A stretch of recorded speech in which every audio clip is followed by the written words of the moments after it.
Our honor to bring you baseball on this Memorial Day. Our military salute today brought to you by Navy Federal Credit Union and by Thundercat Technologies. On this Memorial Day, we thank and remember the armed force members of our country who made the ultimate sacrifice while in service to it. And we come to you for game 54 of 162. We're officially a third of the way through the season. Once we're done today, Kyle Bradish heads onto the mound to make his 11th start of the year. The last three have been very strong collectively, and Bradish and the Orioles will look to get this series against Tampa Bay off on the front foot. Well, there are the numbers, and again, the numbers are a little misleading. ERA a little over 4 runs a game. 21-21 lifetime, 3.56 ERA, so not that much higher. They don't score a lot of runs for him. That's contrary to what they do for McClanahan. But again, very capable. Used his curveball much more. Go back to that Tampa game. 36 pitches in the first inning. But again, only the 2 runs. Diaz doing him in. Here is your StatCast 3D presented by Google Cloud. So sinker, 2-seamer into the righties, away from the lefties. 4-seamer, they hit it hard, doesn't throw it that much. And then lately, the curveball. Last year, it was one of the pitches that gave him trouble and limited amount of starts coming off that Tommy John. This year, he's used it. Great spin rate. It's increased by about 100 some points. So again, it's sharp. And again, if he's going to be on his game, he's going to have to use that pitch today. Tampa Bay Rays are 9th in baseball, 4.7 runs per game, and they have the best record in the majors too, 34-16. Kevin Cash is at his 12th year, and he's got some big hitters in the 2 through 4 spots, including Yandy Diaz, who doubled and homered off Kyle Bradish last week. It's also the return to Camden Yards for Cedric Mullins, the first game he'll play in this ballpark as a visiting player. He'll bat 6th. And there is our Car Shield defense. If you look here at Camden Yards, Ward, Tavares, O'Neill, that's the outfield. Weston Wilson the third. Alexander, he will play short with Gunnar Henderson being the DH. Holiday in against the lefty. Alonso over at first, and then Lee Rutschman having a great year behind the plate.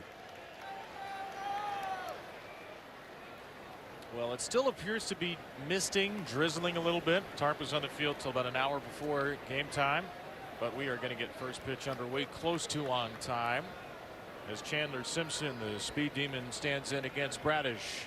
Game number 54 for the O's, and away we go with a first pitch strike. 137 is our first pitch today on a Bradish fastball to Simpson. Yeah, no home runs, but 14 steals. Has been caught 7 times. So obviously part of the game plan, keep him off base if you're able to. 69 degrees and a cloudy and drizzly first pitch. The second one is grounded to Blaze Alexander. Gunnar Henderson DHing. Alexander makes his 5th start at short and makes the routine play. And boy, did he get rid of that quickly because of Simpson's amazing speed. So here's Junior Caminero, the first of the 3 big bats in a row for the Rays. Caminero leads Tampa Bay with 13 home runs a year after leading them with 45. And Bradish will start him with a 2-seamer. Also bounced to short. Alexander on back-to-back pitches records back-to-back assists. Time for our Old Spice fresh stats. Kyle Bradish's first 7 starts of the year, he simply didn't look right. That has changed the last 3. More strikeouts, fewer walks, way more ground balls, which you've seen to start the game, and also notably, Jim, the pitches per inning much more efficient. Well, when he first came over from the trade from the Angels, the pitch count 17-18 as it was early this year. Last year under 16. 2023 his best year, same thing. So it just looked like he could not, the arm was fine, velocity was good, command not so much. And we talked about that first inning, struck out the first 2 hitters, and then Aranda had a long at bat, 10 or 11 pitches, and then he would end up throwing 36 pitches. Well, it was a 10-pitch walk for Aranda. This time it'll be a 2-pitch double, and that ball bounces away from Leody Taveras. Aranda picks up his 9th double and 17th extra base hit, and that'll give Bradish's nemesis Yandy Diaz a prime opportunity in the first. And Taveras is playing over to left center. It's not a bad pitch, just a great approach. Watch this ball carry. So a couple steps over, gets a good jump. Ball just slicing away, and he figures I'll play it into a double, not play it with 2 outs into a triple. Let's see how Kyle attacks Yandy Diaz today, who has great success historically against Bradish. Starts him with a 2-seamer that is called a strike around the outside. Ryan Addington, the plate umpire today. Diaz has the leading batting average in the American League, 7th in on base, 9th in slugging. He's had a very good all-around year. Well, how about hitting almost 500 with runners in scoring position, which is the case here. 472. This ball inside out into right, and Diaz is in an 0-2 hole. Yeah, so go back to Tampa Bay. I mean, fastball low and away, hit a double up the gap for the first run. And as Kyle Bradish said after the game, the next time up threw a slider in the middle of the plate, and he launched it. So those are the only 2 runs that Kyle Bradish gave up against the Rays in 5 innings. 7 pitches for Bradish, 7 strikes for Bradish. His 0-2 to Yandy Diaz. That's inside. And that's not a bad pitch. You move his feet. It opens up the outside corner. So a little bit extra. That's that 2-seamer. Run it at his knees, ankles, and then hope that you make a good pitch. And again, the slider he's struggled with. Curveball has been his out pitch. Breaking ball there, and the curveball in the dirt. I maybe got to the grass before the dirt. It's a good block by Adley Rutschman to hold Aranda, and the count is 2-2. Yeah, this team, they strike out less than any team in the American League, and really nice play by Adley. I mean, that ball, what, 56 feet? Way out in front of home plate. But hitting 293 collectively with runners in scoring position. A ground ball over the mound, over the bag, grabbed by Jackson Holliday, and that's a 10-pitch first inning for Kyle Bradish. He strands a runner at second and gives the O's a chance to get him the lead with a run. Shuffling the cards for Craig Albernaz. His Orioles 23-30. Weston Wilson up to the 5 spot against a lefty today, with Jackson Holliday getting his first start against a left-hander. And Tyler O'Neill dropped to 9th. The O's 4.3 runs a game, right in the middle of the pack. And they'll face Baltimore-born Shane McClanahan for a second time in 8 days, as McClanahan's first pitch is a strike to Taylor Ward. Well, he came up throwing close to 100. I mean, there's are the numbers. Doesn't walk a whole lot of guys. Tough on lefties. They're only hitting, what, 125. Ward, the bouncing ball to shortstop, and Taylor Walls on the second pitch retires him. So taking a look at the arsenal once again presented by StatCast and Google Cloud. There it is: sinker, sliders, curveballs, and 4-seamers. So again, the velocities come down. I've reading an article. He said, I used to wake up in the morning and think, how am I going to be able to throw 100 miles per hour today? And all of a sudden, 2 Tommy Johns, and he's trying to throw grounders, and he does that on 2 consecutive plays. Both teams are in swing mode. Both teams have started the game with a 2-pitch ground out to short, followed by a first pitch ground out. Ward and now Gunnar Henderson retired, and McClanahan has 2 quick outs for Adley Rutschman. Well, both of these guys, Bradish and McClanahan, can strike you out. So if you think you got a good pitch to hit early in the count, you're seeing the results. And McClanahan grooves one down the middle to Adley Rutschman, probably figuring Adley didn't want to swing after 2 outs on 3 pitches, and figuring correctly. Rutschman played both games of the doubleheader yesterday. 0 for 4. He walked 4 times. He takes a changeup for a called strike here. Yeah, so there's 96 in on the fist, and then 88. A really good changeup. Only hit 113. 113 on that changeup, and you just saw why. Great location, great movement away. Yeah, the league is hitting his 4-seamer and not anything else. Rutschman Slows the bat head down and flips one out to right. Victor Mesa Jr. on the run makes the catch. We'll see Cedric Mullins return to Camden Yards when we come back. Stream Acid Plus on iOS and Android mobile devices, Apple TV, Amazon Fire TV, and Roku. Acid Plus monthly subscriptions available for just $19.99 a month. Go to massinsports.com or scan the QR code today. Back to the second inning, and the ovation you just heard is for Cedric Mullins, who is due up second this inning. His first year as a Tampa Bay Ray, and about to get his first at-bat as a visitor at Camden Yards. He's due up after Richie Palacios. Palacios, who went to Towson, pops up the first pitch to second base, and it's time for another ovation for a fan favorite.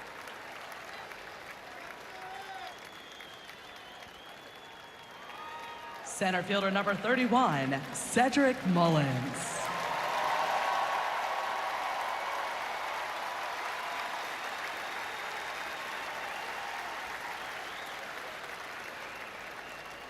His 397th game at Oriole Park at Camden Yards. The first 396 in an Orioles uniform. And he's been heating up.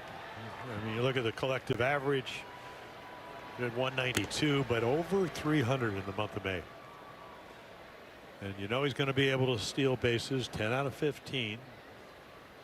First 30-30 guy in the history of the Orioles. Only 30 home runs or more, 30 stolen bases. Swings and misses at a curveball there. It's 1-1. There was a lovely tribute to Cedric on the video board, which started with him being pushed out of the dugout by Adam Jones in 2018 when Adam's Orioles career was winding down and Cedric's was just beginning. And Ced led the Orioles onto the field, and the thought that day was he'd be the center fielder of the future. It took a little time. The next year went all the way down to Double-A off a 6-for-64 stretch in the big leagues. He was a bit player in 2020, and of course we know what happened after that. Gave up switch hitting.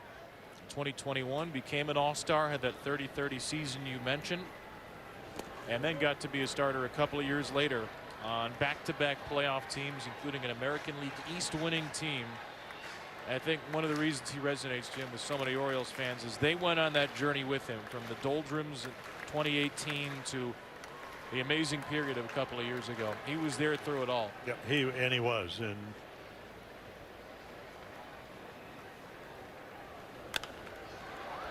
pops this ball up to the left side. Weston Wilson is out into shallow left. He'll be called off by Taylor Wood, and Mullins is retired. yeah, I mean, I can still go back and think about all the spring trainings when Buck Showalter was the manager. He would always bring him over from the minor league club, put him in for defense, and you would see, and he continues to do that, be one of the better defensive center fielders. I mean, not a strong throwing arm, but he can go get the ball. And how many great catches over the years did he make here at Camden Yards, or even on the road? I'm afraid to have the Orioles hit one to center today to get flashbacks to some of those incredible plays. Here's a one-hopper to second from Victor Mesa Jr. Is everybody double parked today?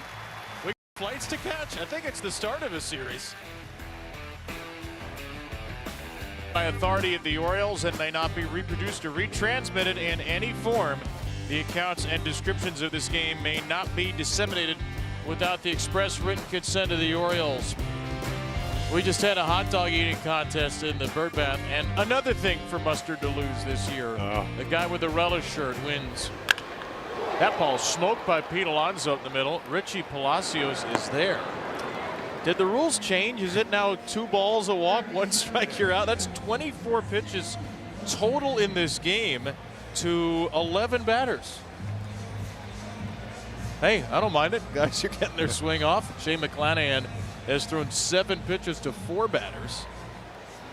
His 6-pitch first inning, his second lowest pitch count in inning this year, at a 5-pitch inning against the Twins at the end of April.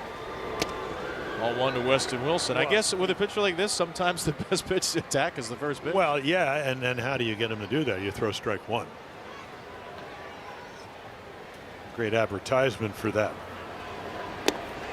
Breaking ball to Wilson, who had his first Oriole home run a week ago against Shane McClanahan.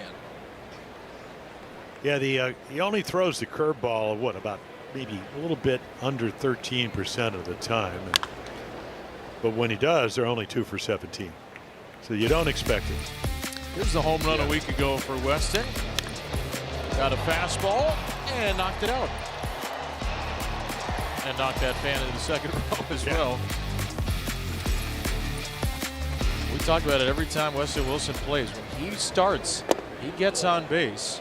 Yesterday in the doubleheader, he only started the first game because of a late scratch for Kobe Mayo, who is doing better but still day-to-day with low back tightness. The on-base percentage, .381 for Wilson. And a full count to him here.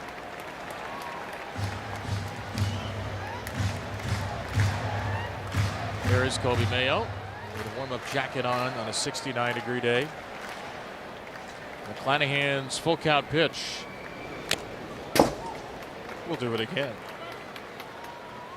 How do you beat Shane McClanahan if you're not going to get him on the first pitch? Well, if you're Kyle Bradish, you pitch better, and he's capable of doing that. They have the best starting ERA in the American League at about 2.88 runs. Nice slider under the bat. So when you get your fastballs to hit and he fouled it off, and then you try to hit this pitch, this is a little bit like Ron Guidry when he won 25 games, or Carlton, or let's go down. Let's just Lolich. I mean, some of the great lefties had that great slider, back foot sliders. Hard to think you can hit them. So you got, 96, 97 up in the zone, and then dive bomb and sliders at your back foot.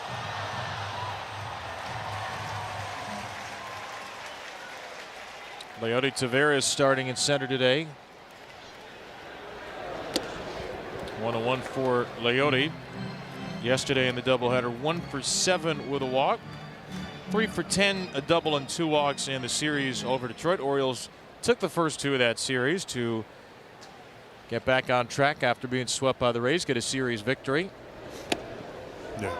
Our Maryland Lottery Fast Play contestant Daniel Neal for Baltimore, $500 for being selected, $500 more for every O's home run, $5,000 each O's grand slam today. Go to mdlottery.com/home run. Learn how you can play.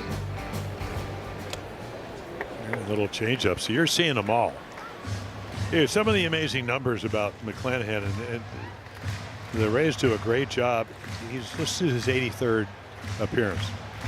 And in 43 of those, he's gotten 3 runs or more. He's 33-1. Amazing. Shot to center by Taveras. Mullins started in, now drifts back and makes the catch. A fastball up to 98. And the O's 0 for the first 2 innings.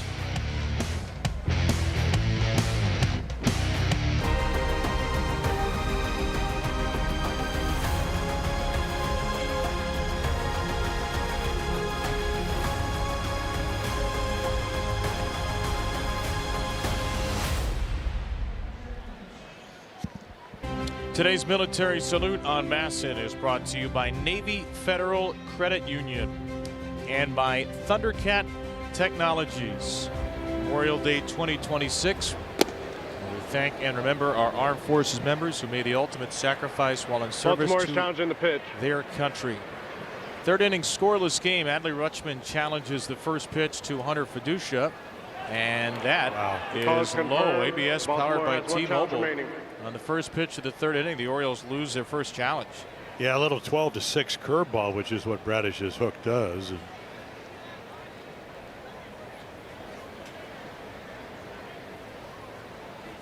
So first pitch, third inning of the 8-hitter goes the Rays' way, and the Orioles drop a challenge as Fiducia takes high for ball 2.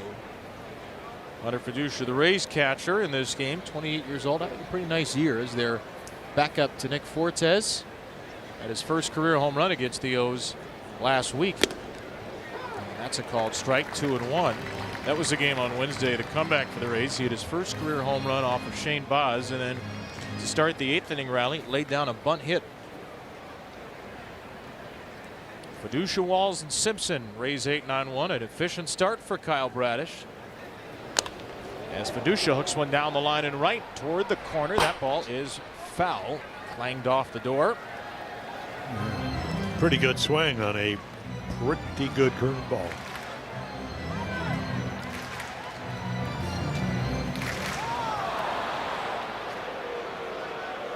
Typically not the pitch Fiducia hits very well. Excellent against off-speed pitches. He won't be seeing any of those against Kyle Bradish. Fiducia calls time here. I think the ball that Tyler O'Neill threw into the stands came back onto the field to play, so he had to rethrow it over. Here's another 2-2, or a 2-2 from Bradish. In the air to left, Ward right over the line makes the catch. Yeah, that's kind of the pitch he added. He used to have a changeup. It was very hard, about 91, 92 miles per hour. But again, he came up with a two-seamer, very much like Dean Kramer did. Allows him to throw it in, or in this case, down and away to lefties, and you get a routine fly ball to left.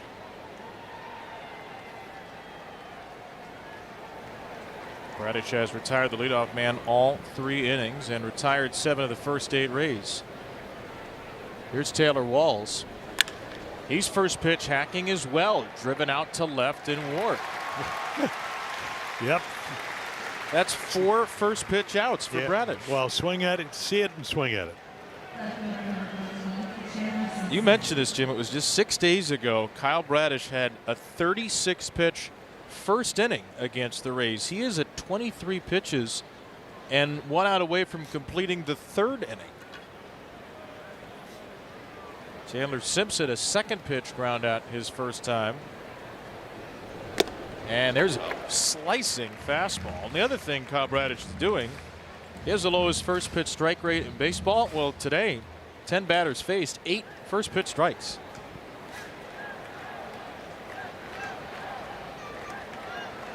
Simpson a bounce out to short. Takes a hook.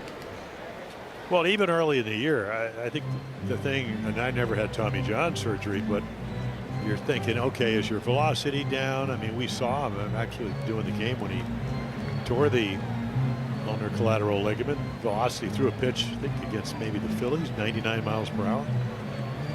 So if he's healthy, he's going to eventually figure it out. Now, part of that would be you pitch well and they score some runs for you. Hasn't thrown a single slider yet. It's living with the heaters. Ground ball chopped through the left side. That'll be a base hit for Simpson. And he is aboard and an immediate threat to steal with 2 outs. And you would think that he will. I mean, you got a guy that, as you mentioned, hit 45 home runs. You wouldn't mind him leading off a inning. I mean, he's only hit 195 with runners in scoring position, one of the lowest numbers.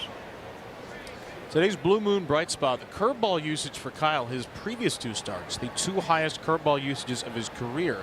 Not so much against the Rays 6 days ago.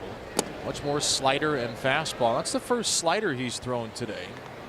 Well, the other thing is, you know, you look at numbers, not only how a guy hits you, but what does he do against the rest of the league. And Caminero hits 358 against fastballs. That's the 3rd best.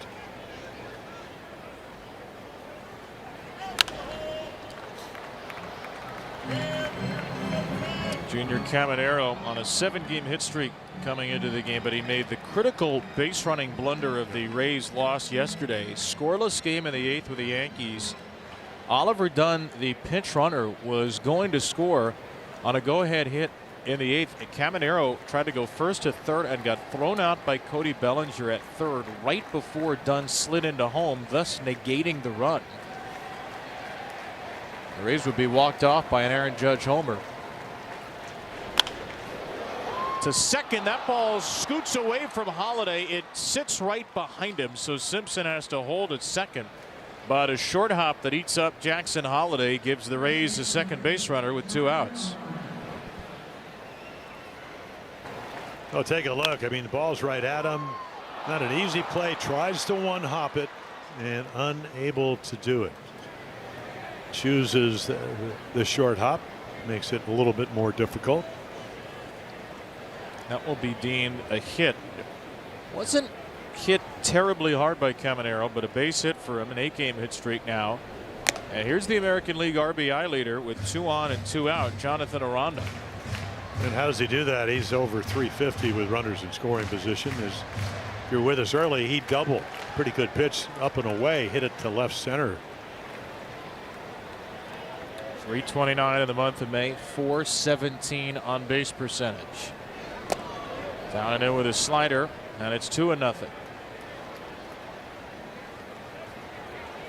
Those are the numbers we're talking about right there at 357. It's amazing. 8 home runs, none of them with runners in scoring position. Much shorter swings sometimes in these spots for Aranda, who was an all-star a year ago. And Bradish zooms a fastball well out of the zone to fall behind 3-0.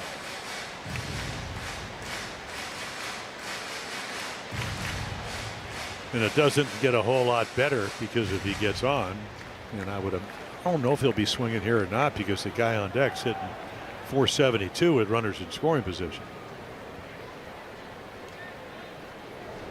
Yep. Taking. And that's the guy on deck hitting 472 with runners in scoring position. And drove in the only 2 runs you gave up in the last time you pitched against him 6 days ago. Hook to right, that ball's foul. Jammed him a little bit too much with his slider, and Bradish has worked himself to level ground. What a big spot this is. Early in the game, yes, but significant, very much so, with Shane McClanahan and a well-rested Rays bullpen on the other side, and with Yandy Diaz just off the on-deck circle. Simpson and Caminero the runners as Aranda takes his time out.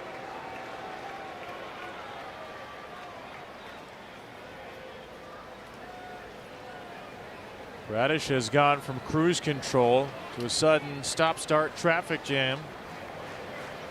Can he find the exit?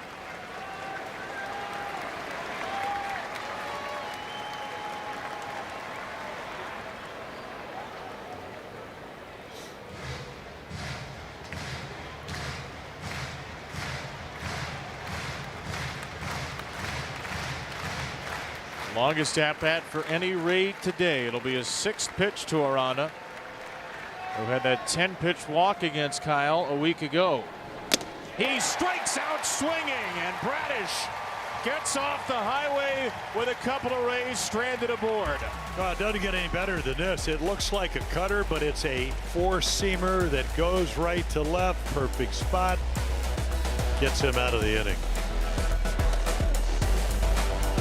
Orioles baseball on MASN is brought to you by Bet365, where winning is everything. And by the Law Tigers, Delmarva's motorcycle lawyers. Nice escape by Kyle Bradish at the top of the 3rd. As Blaze Alexander can't check his swing on a first pitch strike from Shane McClanahan in the bottom. Kevin Brown, Jim Palmer with Rob Long downstairs and our wonderful MASN crew. It's a 0-0 game as the Orioles and the Major League best Rays open this 3-game series. Back to the nighttime tomorrow at 6:35. Shane Baz, Griffin Jacks, and at 6:35 Wednesday, Steven Matz for Tampa Bay. And the Orioles starter still to be determined. Could see Trey Gibson on that Wednesday. Gibson scheduled to throw this week in the minor leagues. The Orioles will need an extra starter this week because of the doubleheader yesterday. Yeah, pitched well in his first outing for the O's.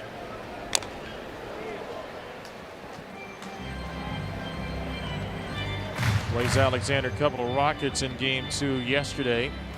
Good defensive plays robbed him. He was 0 for 4, 0 for 6 in the doubleheader. Well, certainly swinging the bat better in May than he did in April. And getting to play a little bit more. Did have a double in game 1 against the Tigers in his only at-bat on Friday. And Blaze swings a bat well here, right through the gap between first and second for a leadoff hit. He's the Orioles' first base runner. Well, you let the curveball travel and it's a hanger, and then you inside it out. Nobody's playing over there. Well, this is just a wonderful at bat. Watch it. Little hanger, stay inside, let it travel, and then inside out it. I mean, you could see Palacio way up the middle. Hit it hard. Batter is Jackson Holliday now. Jackson getting his first start against a lefty this year. It's certainly a tricky one. Shane McClanahan has held left-handers to now 4 for 33. But Holliday is in there, the former first overall pick.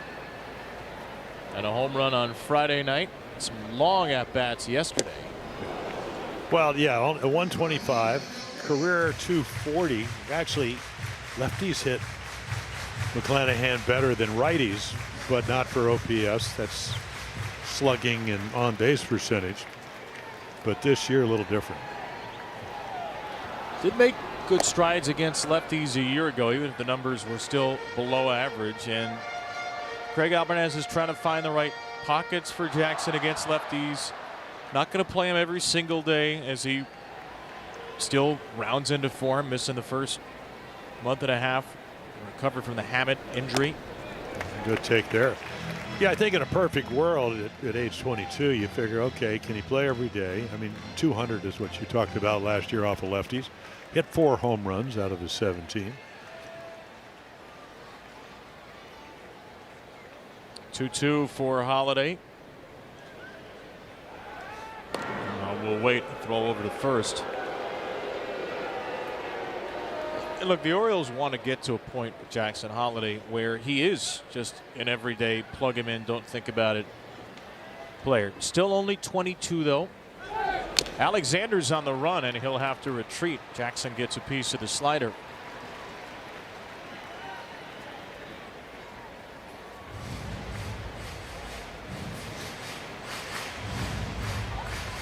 Made his season debut in St. Petersburg against the Rays. That was 6 days ago, the day after the Orioles faced McClanahan.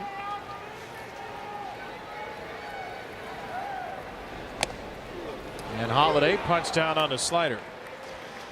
Yeah, they don't hit that pitch very often. I mean, 190.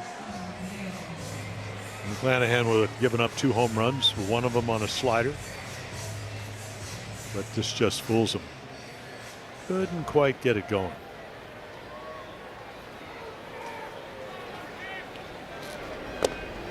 Swing and a miss by Tyler O'Neill, who is in a strange spot for him today, batting in the 9 spot. Obviously, O'Neill has been struggling quite a bit this year. It's his first time batting 9th in 4 years, and now Blaze is picked off. McClanahan threw over there once in the last at-bat, and he caught him napping here. So Alexander is erased, and there are 2 outs. Only get 27 outs. And again, pretty simple move. If the leg from a lefty comes behind the pitching rubber, you have to go home. I mean, he just kind of saw him get the big leads, threw over there, gets an out. Yeah, I mean, these are the little things, and when you're facing somebody as good as Shane McClanahan, you get a leadoff runner, can you advance him? Holliday couldn't do it, and then you get picked off.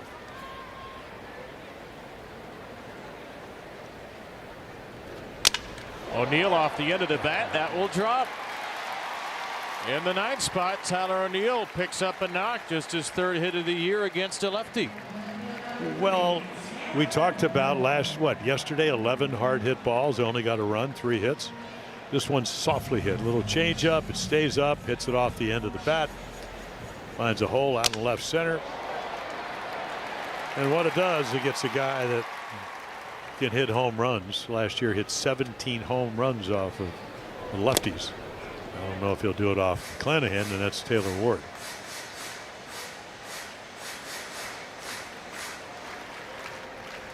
Another first pitch strike. That's 9 of 10 for McClanahan. Inside of Ward.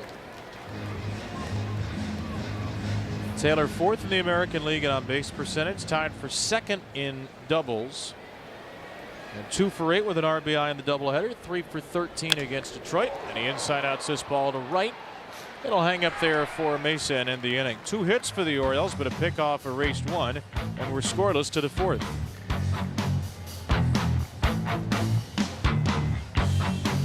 American and Pacific Islander heritage at Camden Yards on Thursday as the Orioles begin a series with the Blue Jays at 6:35. The special ticket package includes an Orioles AAPI celebration cap and a game ticket. Groups of 15 or more can save as well. Go to Orioles.com/ticket packages. Kyle Bradish and Shane McClanahan trading zeros through the first 3 innings. The dangerous Yandy Diaz begins the 4th. And Diaz knocks the first pitch softly out of play. Richie Palacios to follow. Yeah, go back again to the last time that Kyle Bradish faced the Rays. The double that he hit to score a run was pretty much low and away. So out over the plate. And then the slider right down the middle. You can see target inside. And the pitch inside. Rutschman and Alonso searching for it. Adley's got it.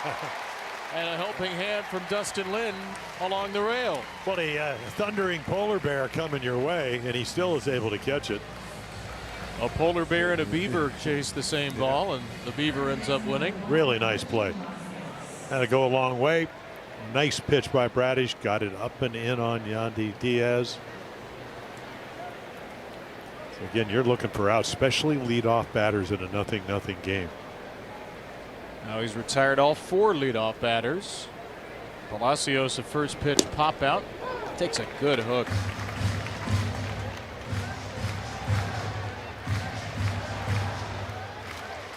Kyle Bradish on 5 days rest has been a first pitch strike machine. Well, I will say this. I do not watch the games yesterday. Adley caught the first game. Brandon Young pitched terrifically. Almost got through 7 innings. His glove presentation is the best I've ever seen it. In other words, watch him put the target up. He usually drops the glove. Yesterday with Young, maybe because he's a bit younger. Target, watch how long the target stays up. This is something new. You want to throw to the glove. You want to be able to stay out of the middle of the plate, and it's hard to do that unless you get a target on either in or away. Otherwise, you're throwing, at least in my mind, you're throwing to a void and hoping that your velocity and spin rate will maybe fool them. It's been a wonderful defensive year for Adley. Very good as a pitch framer. He's thrown out 8 potential base stealers. Waiting a little longer for that target. Sets it low here. And Bradish delivers. A good pitch fouled away. That's a little bit old school target there.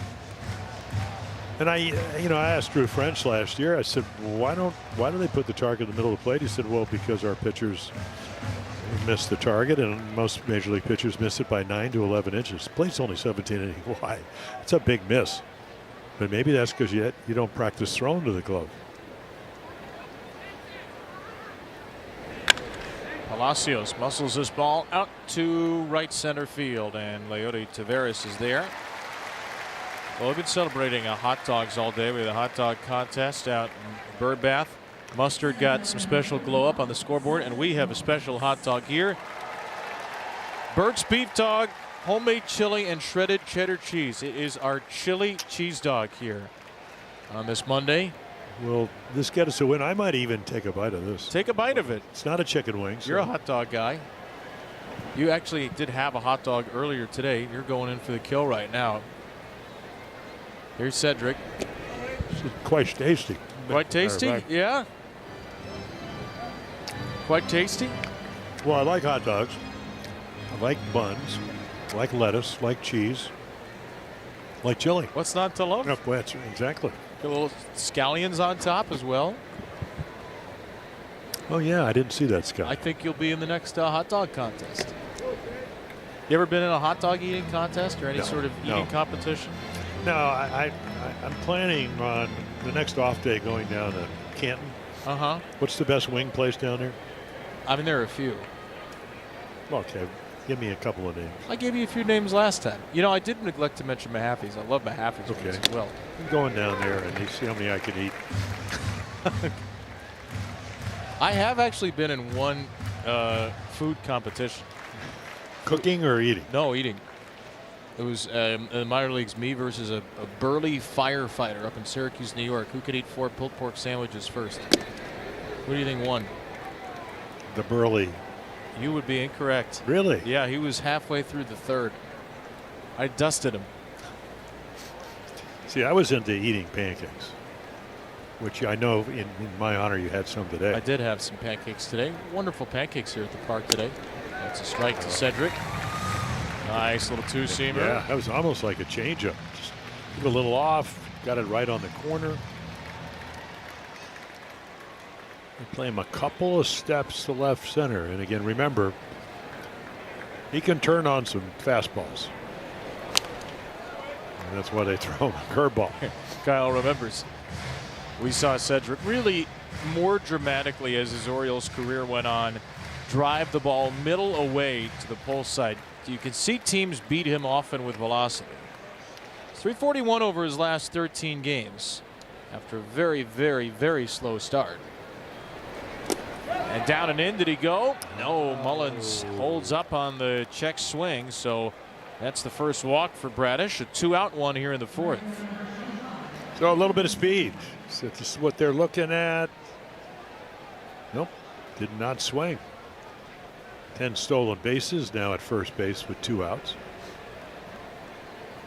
And Cedric says hello to a former teammate of his, Pete Alonso. Of course, Cedric was traded to the Mets at the deadline, so he and Pete were teammates for 2 months last year.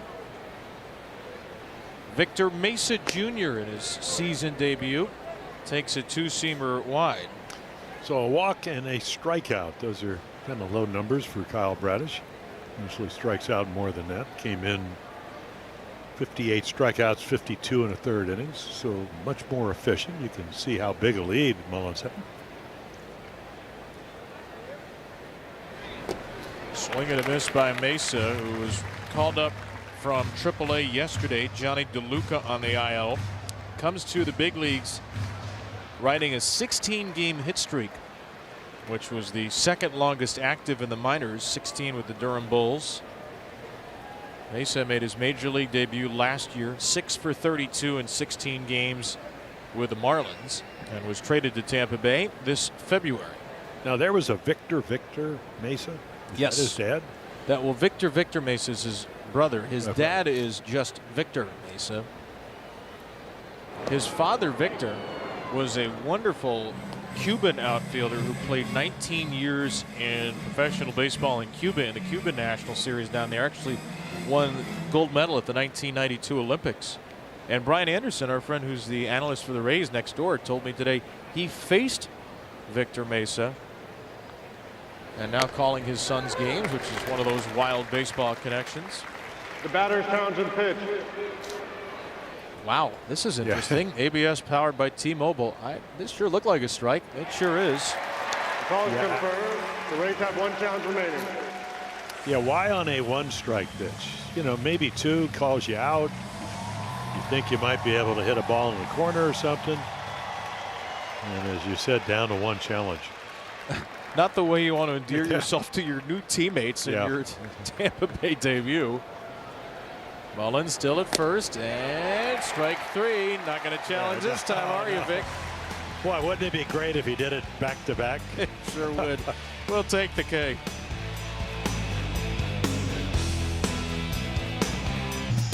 The 4th inning of Orioles baseball is brought to you by Central Atlantic Toyota dealers. Shop Toyota for legendary style and reliability, and check out the all-new RAV4 at Toyota.com.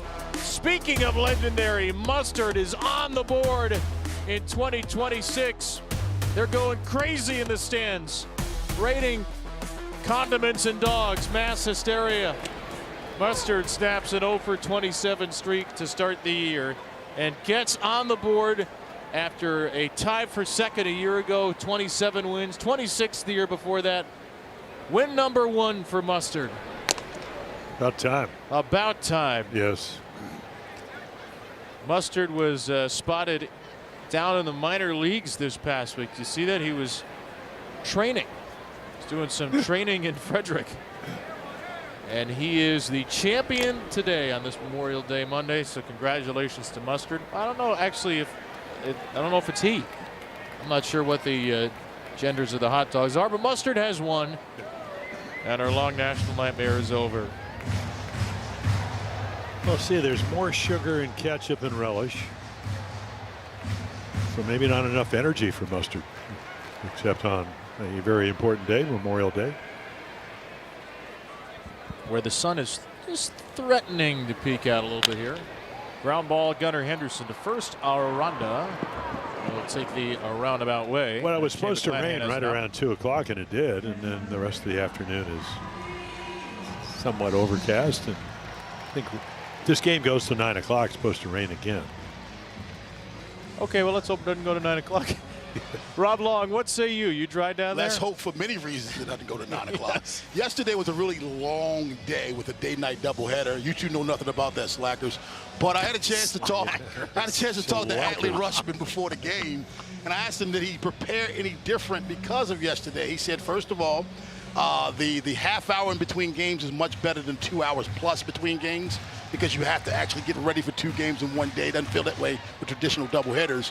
He said he made sure he stayed hydrated and got off of his feet because he played both ends of the doubleheader, the DH and the catcher yesterday. But he did say he got here at 9:30 this morning, tried not to break his routine too much, but he wanted to get more hydration and more rest than he normally would for a traditional doubleheader. He is in there for a day game today, so a long schedule for him as he zaps this ball down to third, and Cabanero's throw is high, but Aranda sticks the landing. Well, he is known for his bat. He almost threw that one away. By the way, Rob, I was working yesterday. I wasn't being a total slacker. It wasn't working here. So was I, watching both games. Well, that's some form of work. Yes, well, not. Preparation. Arduous work. It's, some people would call it prep. I call it prep. Here's Pete Alonso, our player prop spotlight, brought to you by Bet365, where winning is everything. Pete to get over 1.5 total bases. And he grounded out on the first pitch of the second. He's down 0-2 here. Yeah, we're seeing that Shane McClanahan, very much like Kyle Bradish, gets you out a lot of different ways. As you mentioned, what, 97, 98 occasionally. He came in average fastball this year, a little over 95. But good changeups is really yet to make a glaring mistake. And there's that changeup that just dives down and away.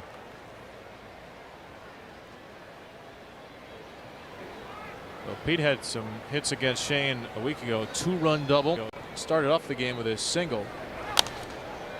And remember that single Pete had against McClanahan was on a curveball. Watch the reaction here. Pete inside outs it. He's halfway down the line. He starts laughing at Shane, who shakes his head.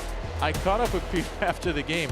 He said he basically predicted that exact swing in the off-season training with Shane. He and McClanahan worked out together in the Tampa area, and he said, I'm going to tell you what's going to happen when I face you. You're going to try to get ahead of me with this pitch, and then you're going to throw this pitch, and then you're going to throw me a 2-strike curveball, and I'm just going to dump it down the right field line for a ground ball hit. And that's why he was laughing, because he said he knew at that point I was in Shane's head. And he basically, he said he predicted a ground ball double to right off a curveball, so it was a ground ball single. But he told him when they were working out, this is how you're going to pitch me, and this is what I'm going to do. And that's exactly what happened, except for the hit type. And of course, when you face a guy, especially in a game like this, you'll take singles. Because obviously Pete Alonso known for his home runs. Closing in on 300 lifetime. Pete's going to see a 3-2 here, the 8th pitch from Shane. Wow. Struck him out, so McClanahan's now in Alonso's head. He has the high ground on this Monday.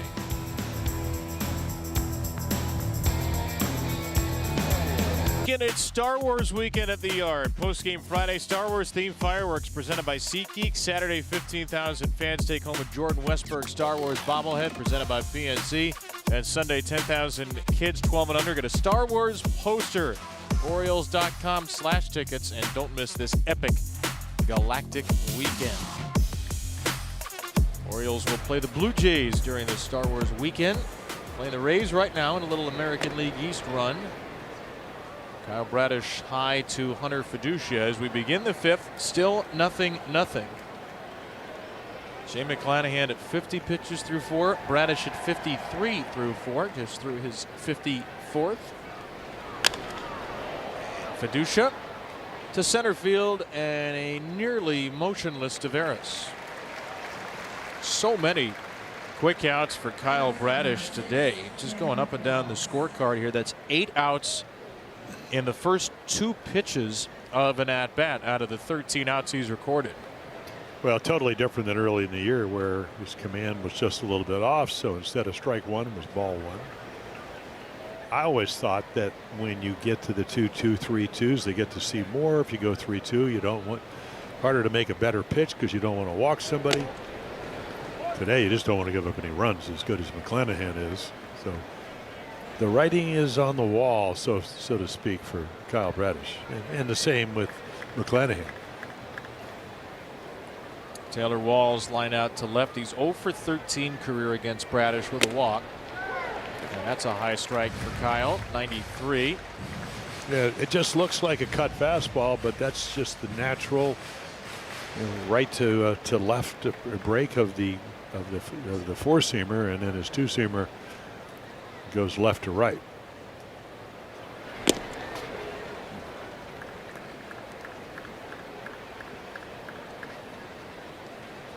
When the Orioles went to the Trop, Taylor Walls was riding a career best 7-game hit streak. After game 1, he went hitless in the next 2. He's 0 for 13 since that hit streak. Now 0 for 14, and there's a slider carving him up for strike 2.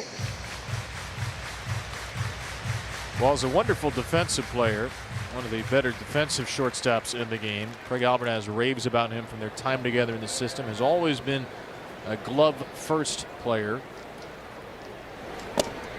And Walls will take a little bit low. Or was it? Maybe just squeezed the bottom of the zone, but not challenged. The Orioles only have 1 remaining.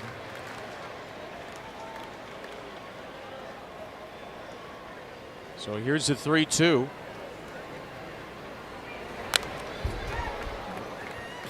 Well, a good guy to have in your organization. And then you go back to Wander Franco, what they made $180 million investment, and then he had off the field problems. He hasn't played since, I believe, 2023. It's like taking Gunnar Henderson out of your lineup. I mean, he's an awfully good player. And so the one thing, if you're going to pitch in defense, especially at Tropicana Field, on turf, probably the best pitching ballpark in the American League East. Walls punches one into center field, and he begins a hit streak anew. That's well, there you go. About hit against this, Bradish. Yeah, this is kind of the calling card of the Tampa Bay Rays. Put it in play somewhere. Don't hit it hard. Don't strike out. See what happens. There's Dave Cash. You know what? As you mentioned, 12th year. Played for about what, 6 or 7 different teams. Known as a catch and throw guy, as the catcher.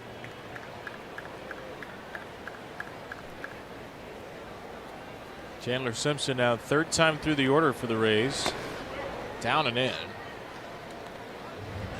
Well, a good bat the last time. He just took it, looked like a cut fastball or whatever, and hit it in the hole between short and third.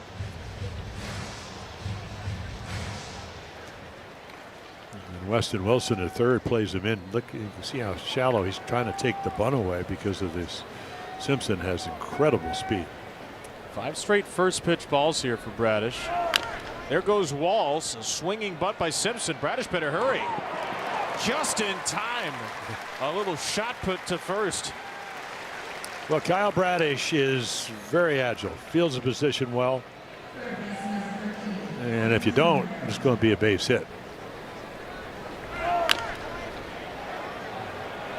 Yeah, a little roller, pick it up and throw. Right off the left foot. No step.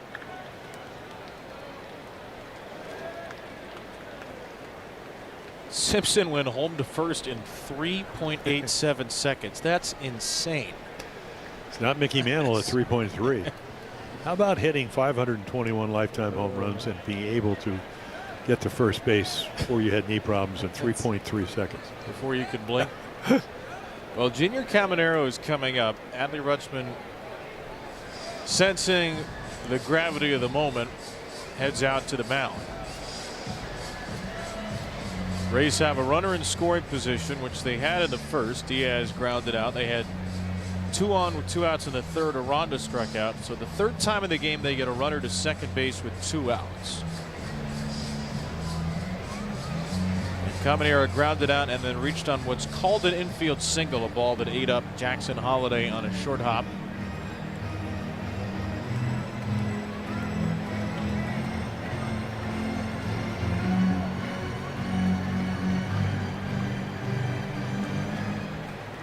Last 6 games against the Orioles, Caminero is 9 for 22, 5 RBIs, and he's reached base 11 straight against the Birds. First pitch curveball and no swing. 6 straight first pitch balls now. All of a sudden the first pitch balls and strikes are even. Go back to 2024. Caminero has been one of the toughest outs for the Orioles. All these players happen to be in the American League East, or did until Bo Bichette went to the Mets. Yandy Diaz in the hole.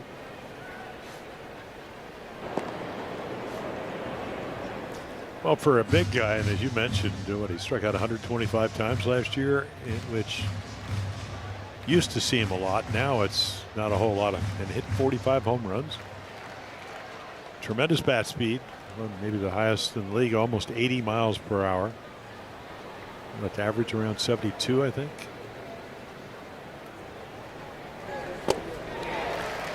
Not on that hook. Caminero actually this month has more walks than strikeouts, 15 of the former 13 of the latter. Kind of an unusual start. As you mentioned, hit 45 home runs. His first 8 games didn't hit any. And over the last 42, he's turned it around. He's hit 13.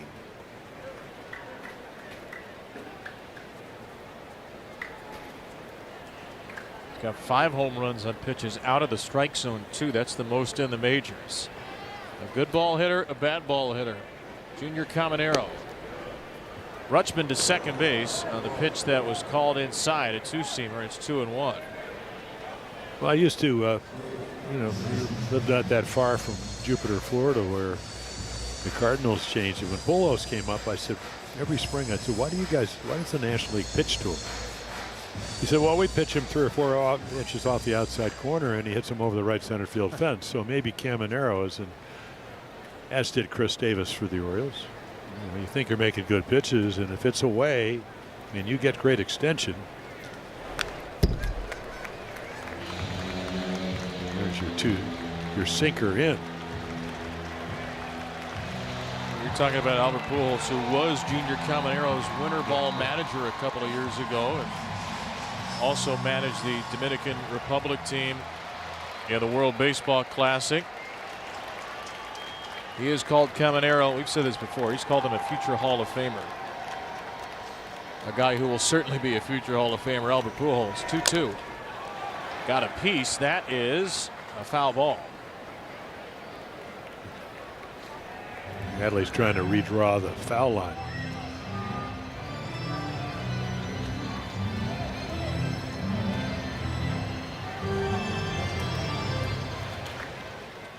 This is not a reviewable play, a fair and foul ball on the infield.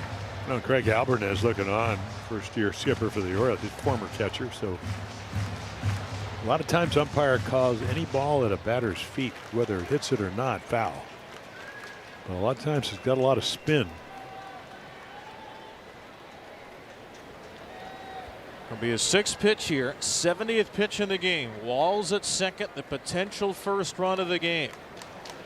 He's got a big lead, and Caminero did not swing again.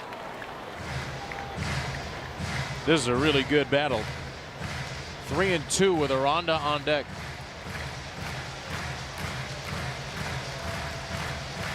Caminero, one of the stars of the World Baseball Classic, had a couple of home runs for the Dominican team.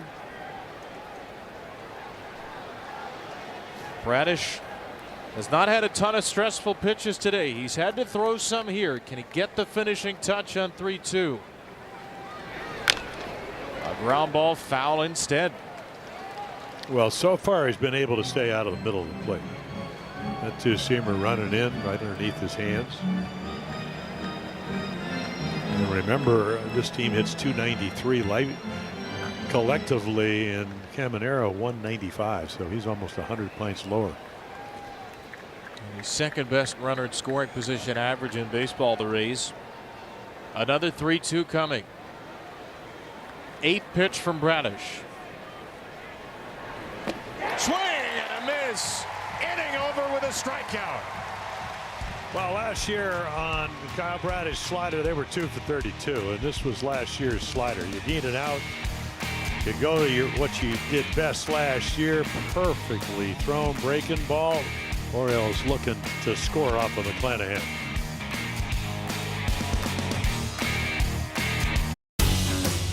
Join the fun Friday as the O's host Blue Jays on a Party in the Yard Friday presented by Coors Light, featuring a post-game Star Wars themed fireworks show presented by SeatGeek. Enjoy $5 Coors Lights as well at the Coors Light roof deck in Orioles Legends Park, plus live music, photo opportunities, and pregame entertainment. Go to Orioles.com/party-at-the-yard to learn more and get your tickets. See if the O's can break through here. Weston Wilson down 0-2 against Shane McClanahan. Wilson, Taveras, and Alexander. McClanahan has thrown just one first pitch ball in the game. That was to Weston Wilson in the second. Now the strike to ball ratio is exceptional. Well, exceptional stuff, exceptional command. Wilson checks his swing, rolled it to third. Caminero makes the play. Made it look easy. Great preparation. Second time through, the O's are 0 for 5.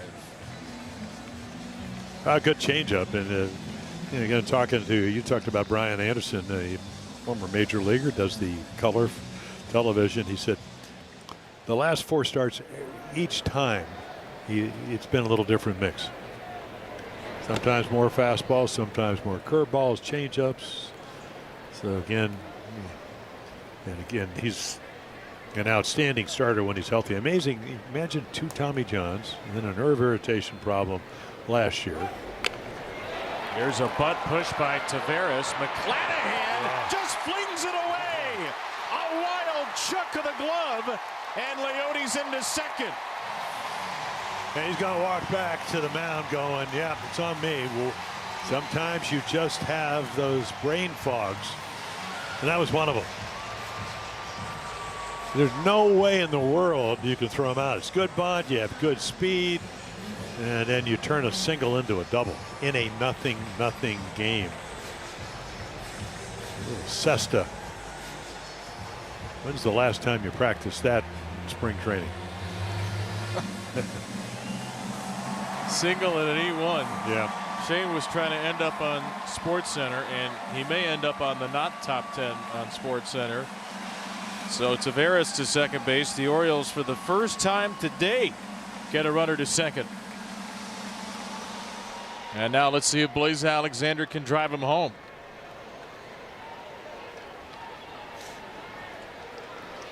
Blaze shows bunt. Orioles are trying to outrate the Rays here. Well, yeah. So how many times you bunt for a base hit? And there is a go-ahead run at second. And you got a base hit on a curveball the last time, but certainly would have surprised him, because it certainly surprised me. Look at where Aranda, the first baseman, is playing. That's around where Blaze hit the ball last time, and he is vacating the whole area near the bag. Palacios just sprinted to second. McClanahan steps off. It's a really interesting infield alignment. You have Walls and Caminero close together, played to pull. And then the outfield shaded to right. Just because the era of dramatic shifts is over doesn't mean you can't do some funky stuff. Mullins fairly deep right center. Yeah, well, big hole, almost. Yeah, well, they play him, obviously hit the ball the other way. Give him the left field line.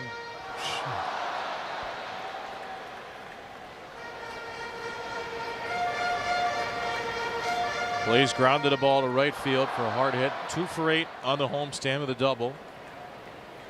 Trying to put the Orioles in front. Right now he's just trying to battle back from 1-2. And he'll put a ball in play, but to the left side. Caminero has time at first. Yeah, good footwork for the big guy. Long time, took a look, and then makes the perfect throw. Birdland Bark in the Park, presented by Dogsters, is back on Wednesday night as the Orioles host the Rays. Go to Orioles.com/ticket packages and get a ticket to bring your furry friend to Camden Yards. Jackson Holliday with 2 on and a runner at second takes up Stairs. Yeah, the league only hitting .205 with runners in scoring position off of McClanahan. And of course, that's what good pitchers do. Runners in scoring position at 2 outs, a little better, 4 for 20. Still not great as Holliday misses a slider. And lefties now at just 4 for 35 off of Shane this season. Jackson has played in all 6 games since his return. Come off the bench in a couple. He takes wide for ball 2.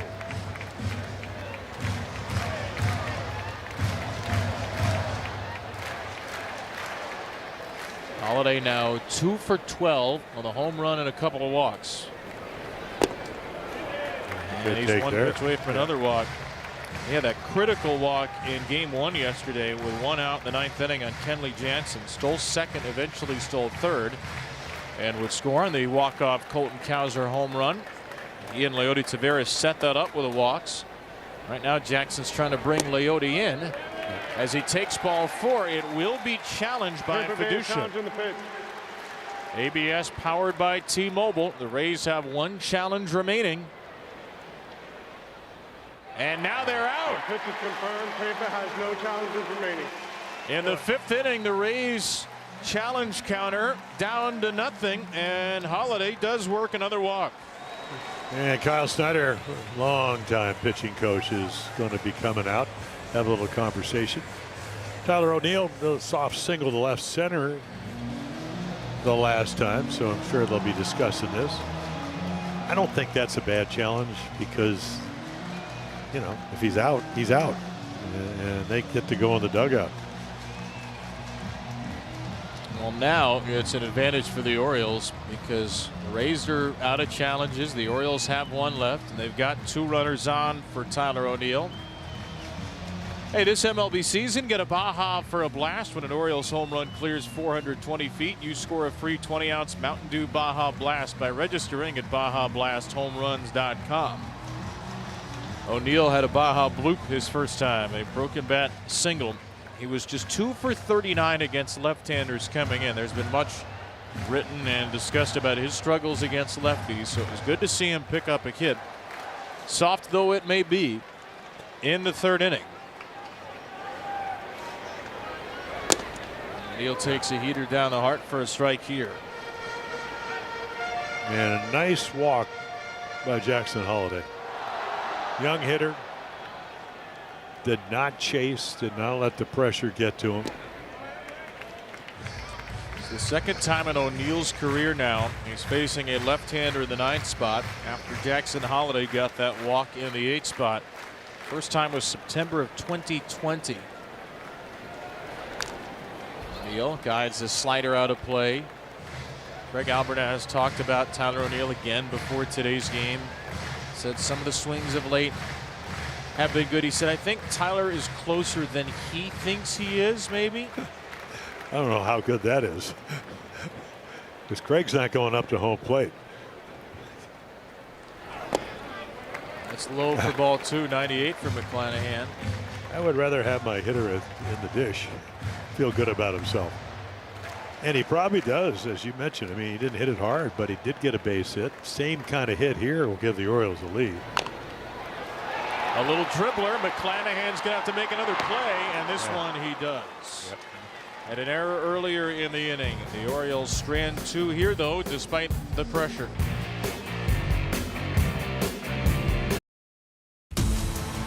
Well, a special moment here between innings as the Orioles are honoring Pop Bowers with today's military spotlight, a 100-year-old United States Navy veteran who served in World War II. has the Bowers 100 Orioles jersey. There is Pop right behind the batter's eye, waving to the crowd, getting saluted. On this Memorial Day, we join USAA in honoring our nation's fallen heroes. The red poppy worn on Memorial Day. All the Major League players have that on their uniforms, and there is Pop. Got the special Orioles jersey today. How amazing is that? 100 years young and celebrating with us on this Monday afternoon. And look who came over to say hi. Cal Ripken Jr., the Iron Man himself, shaking hands through the netting with Pop Bowers.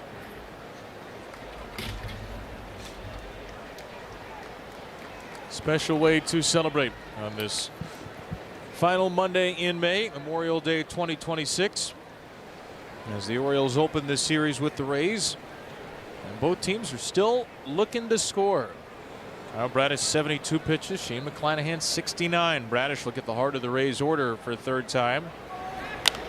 And Jonathan Aranda knocks his first pitch in the 6th inning out of play. Yeah, the Rays losing 2-0, so they're used to good starting pitching, both for them and against them. Losing on that Aaron Judge walk-off home run, right center field in Yankee Stadium.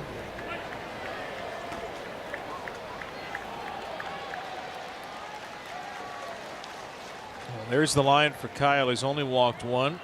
Strikeouts are a little low, only 3. That's okay. A lot of early contact, early outs. Only made it 5 1/3 against Tampa Bay Tuesday on 102 pitches. And he's trying to get through 5 1/3 here on what will be his 76th pitch.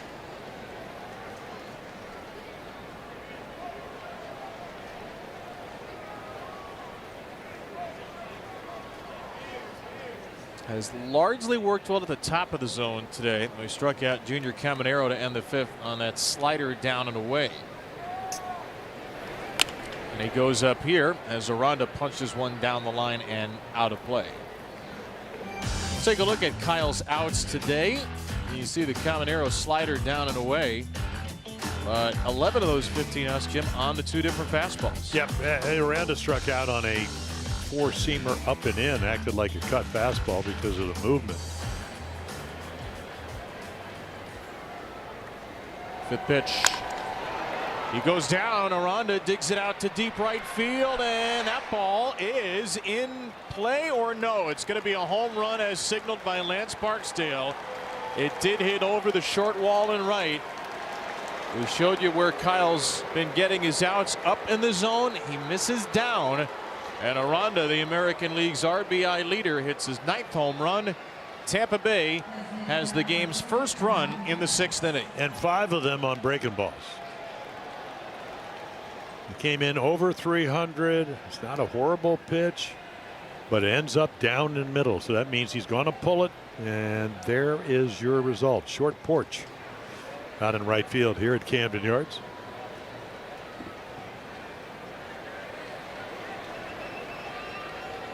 So Aranda with a double, a strikeout, and now a home run. He's got 2 of the Rays' 5 hits. He's got both of their extra base hits, and he has their only run.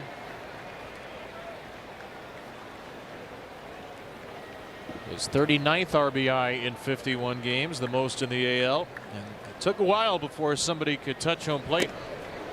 But Aranda does it, and the Rays draw first blood.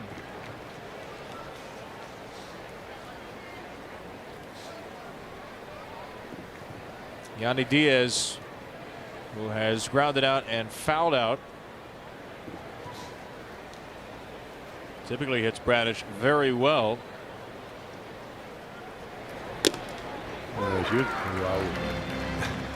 Well, they don't have any challenges, so that ball somewhere around the outside corner got the edge. Because Diaz hits everybody, as you mentioned, leading the American League in batting average at .315.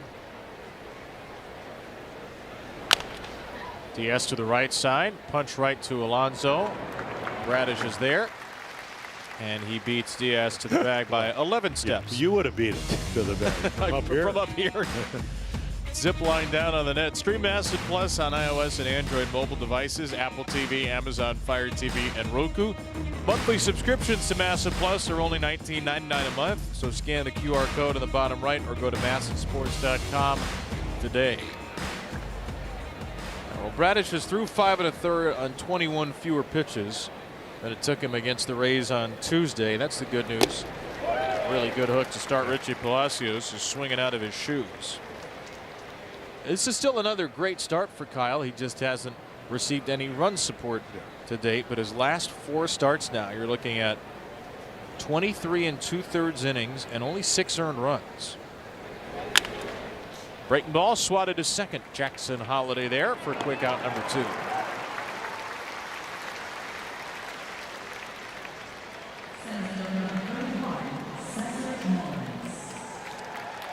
And Cedric Mullins gets a smaller ovation, but still a little bit of a cheer for his 3rd at bat. Cedric flat out to left in the 2nd, walked in the 4th. He's made Bradish work. He's seen 12 pitches.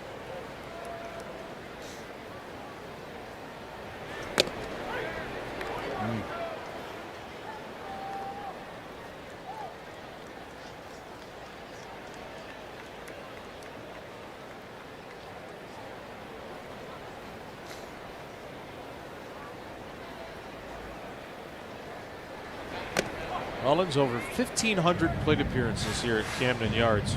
First 1,516 were as an Oriole. Hit .260 with an .800 OPS in this park career as an Oriole. Slugged .474. Always a good field for him. 0 for 1 with a walk as a Ray. Well, the ability to pull the ball, as you mentioned earlier. That's still one of the more amazing things. I mean, not only 30-30, but the fact that he stopped switch hitting. Don Long was the hitting instructor. Ryan Mountcastle that year hit 33 home runs, most of any rookie in the American League. Well, Bradish has walked 2 Rays, Mullins, and Mullins again. Another 2-out walk for Ced. And that may get the bullpen stirring for the first time. Well, the kind of game where I think, Kevin, you got to be, and Drew French is going to come out, Oriole pitching coach, or you just know, you've seen him turn on balls. So you get behind him, you want to be perfect as it turns. I can't imagine that this is any kind of exhaustion. Just trying to be careful. And the other thing is, I always thought one of the biggest challenges is pitching back-to-back against the same team. And that's what Kyle Bradish is, and McClanahan is doing too. So Kyle, at least to this point, has been better, and McClanahan's been better after giving up 4 runs against the Orioles down in Tampa. Well, we just saw Grant Wolfram, who returned from the injured list yesterday, start to play soft toss. Victor Mesa Jr. batting now. Then a left-hander in Hunter Fiducia, then a switch hitter in Taylor Walls. There's 6 lefties, 2 righties, and a switch hitter in this lineup. Here's Mesa. Swings and misses at a hook. It looks like this kid's going to swing, Victor Mesa Jr. 24 years old in his 17th big league game.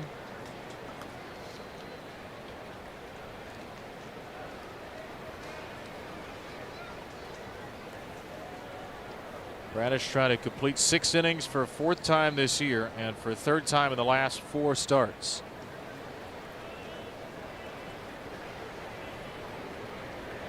A long hold, and then he throws Mullins back to the bag.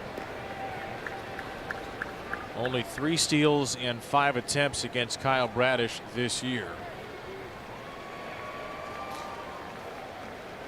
Stands to reason Cedric Mullins is very aware how tough it is to run on Bradish. It's a big lead, and Bradish is a little bit off there, so Cedric does draw a second disengagement. Well, he takes a big leap, but lands on his right foot so he can go quickly back to first. Otherwise, he gets picked off. Let's see if he goes now after 2 throws over. He does not. That was a pitch that indicated the Orioles might expect a stolen base attempt.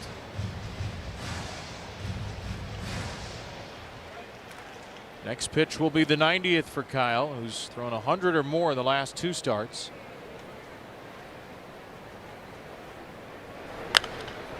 Fly ball out of play.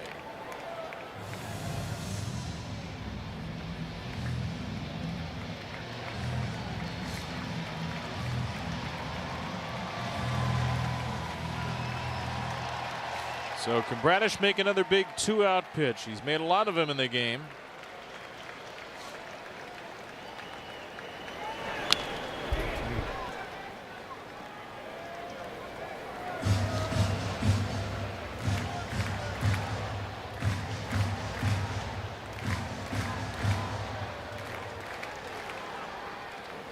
Oriole pitching staff that has the 3rd worst ERA in baseball has struggled to finish innings. Lots of 2-out damage against. None so far today. But a big spot here. Mesa, fly ball to center. Taveras moving steadily back. He'll put it away. Bradish gets through 6. Aranda's leadoff home run puts the Rays on the board. The top of the card for the O's. Ward, Henderson, and Rutschman will try to answer. Orioles baseball on MASN is brought to you by Bet365, where winning is everything. And by USAA. This Memorial Day, let's honor what was given. Into the bottom of the 6th we go. Kyle Bradish just got a handshake from Donnie Ecker. He's still sitting down. He hasn't gotten the traditional good job, you're out of the game handshakes yet. He's at 92 pitches. We'll see what Craig Albertaz decides to do. It's a 1-0 game as the Orioles turn the lineup card over. And Taylor Ward chases a high slider from Shane McClanahan. Taylor, Gunnar, and Adley. Anybody gets on, Pete Alonso. O's have just 3 hits, 1 walk today. And Ward lifts a fly ball to medium range center. Our Xfinity Power Connections highlighting Gunnar Henderson, designated hitter. Gunnar getting a rare start as a DH today. His 4th of the year, and he does quite well in these spots. Does he ever? Well, he homered off Framber Valdez yesterday on a curveball. So McClanahan doesn't throw a lot of curveballs to lefties. He throws a lot of sliders like that, and not a lot of hittable ones.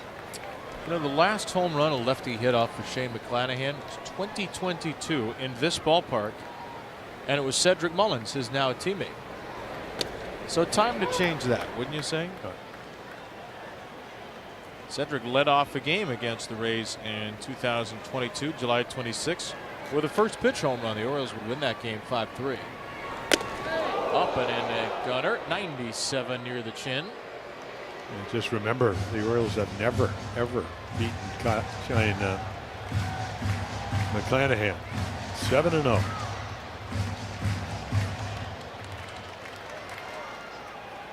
A little apology. Well, you never want to throw at some guy's head. 2-1. Up and in with a slider. And it gets away with that one up in the zone. So now what?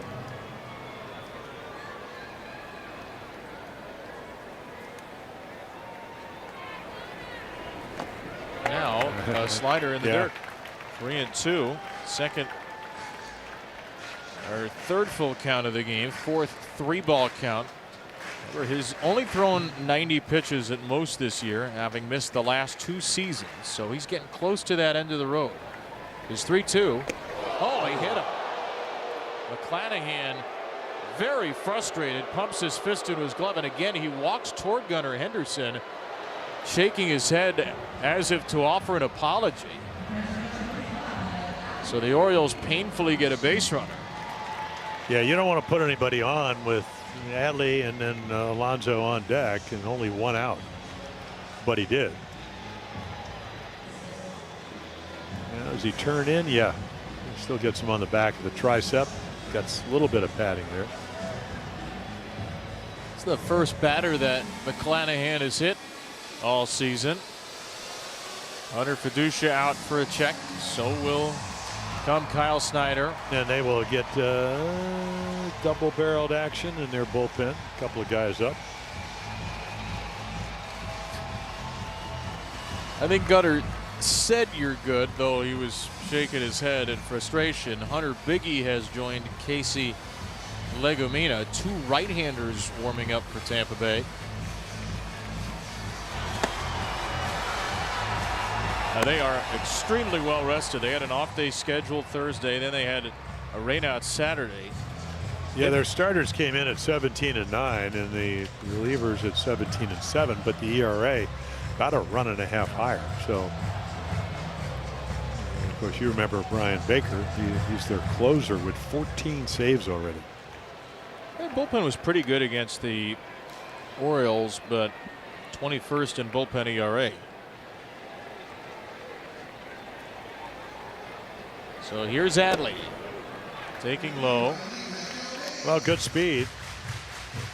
Gunnar stole 30 last year, but he's 6 out of 8. He's not going to steal a base, but he's thinking about in a 1-0 deficit, can you score from first? And the answer is yes.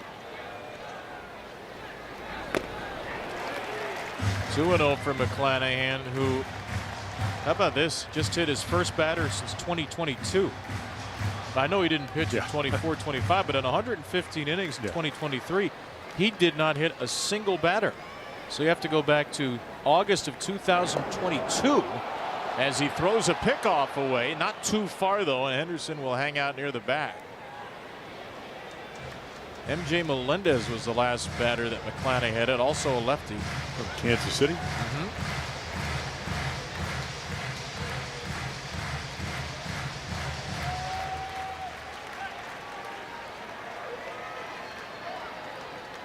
2-0 for Rutschman. Strike with a changeup. Actually, McClanahan's only hit 4 batters in the last 2 years, and Gunnar Henderson's one of the other 3. Cedric Mullins, months before he hit a home run off of McClanahan.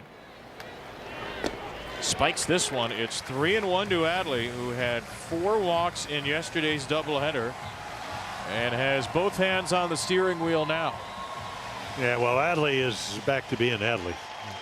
Takes a lot of pitches, knows who he wants to hit, almost equally right-handed and left-handed, home runs and batting average. Line to the right side, foul. He waited back on that slider.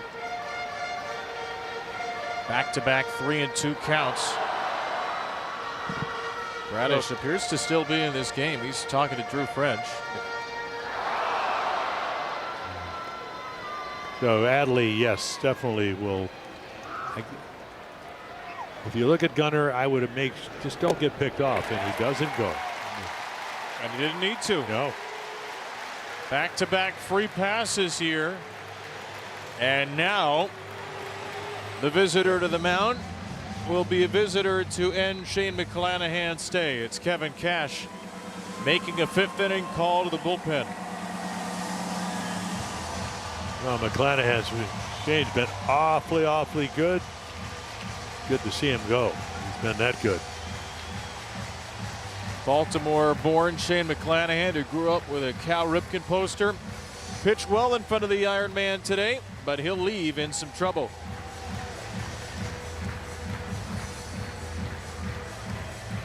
And now our Jiffy Lube pitching change, brought to you by Jiffy Lube. Get a 15-minute oil change plus over 15 courtesy services with no appointment.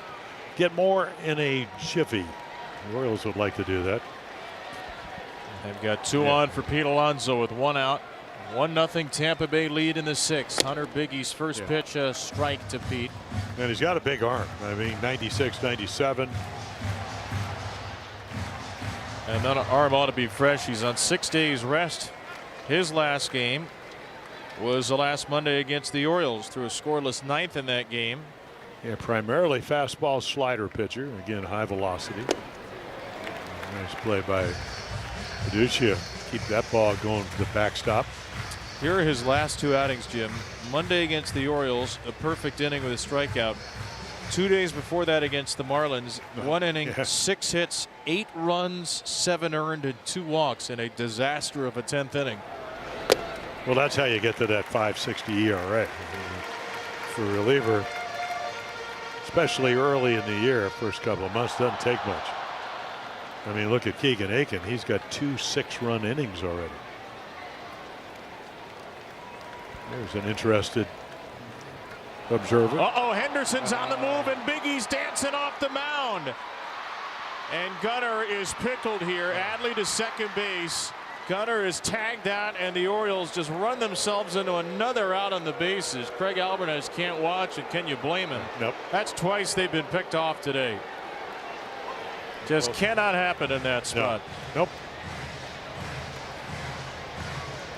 Well, certainly heads up play by Biggie, and then it's just a matter right here. Caminero just run him back already. Adley Rutschman's at second. And there's 2 gift outs. 1-4-5 on the pickoff. So the go-ahead run is off the base paths. The tying run still at second, though with less speed. The one thing Gunnar had to do there was he had to at least stay in the rundown to let Adley get to second, and he did that. As Pete takes a walk, the Orioles have 2 on again. And it'll be Samuel Basallo to try to bring him in as he pinch hits for Weston Wilson. Well, there are the numbers, and for a 21-year-old kid, pretty special numbers. It seems he's much more comfortable, not over swinging as much. 214 with runners in scoring position, and those are the numbers against the AL East. Now the Orioles only 3-10 against the East, so. And they play him to pull in the infield. Well, Basallo's last 2 at-bats against the Rays were a home run and a single on Wednesday. Batting for Weston Wilson, taking in the dirt from Biggie.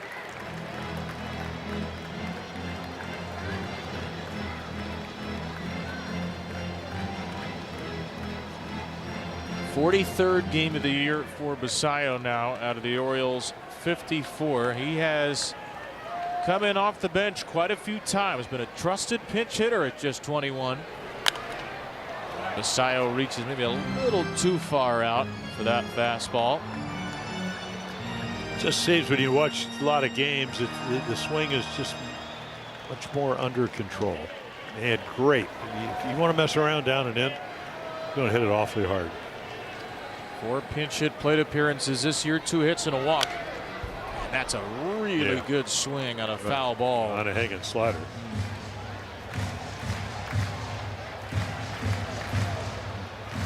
It's a warehouse pitch. Now the Harvard man, Hunter Biggie, probably knows he got away with one. 2 on, 2 out. Basallo bouncing ball to the middle, and Walls will get the out at first. Orioles get 3 base runners, give up 1 on the base paths with Henderson picked up, and it's still 1-0. This game had the possibility to be a well-pitched one. A couple of former opening day starters, Shane McClanahan and Kyle Bradish. Kyle Bradish certainly somebody who has opening day potential. And they lived up to the billing, Jim. Both starters very good as the Orioles turn to Grant Wolfram.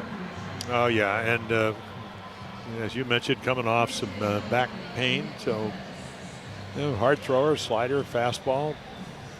And you like to keep it where it is and take your chances. And only the curveball to Aranda was a home run.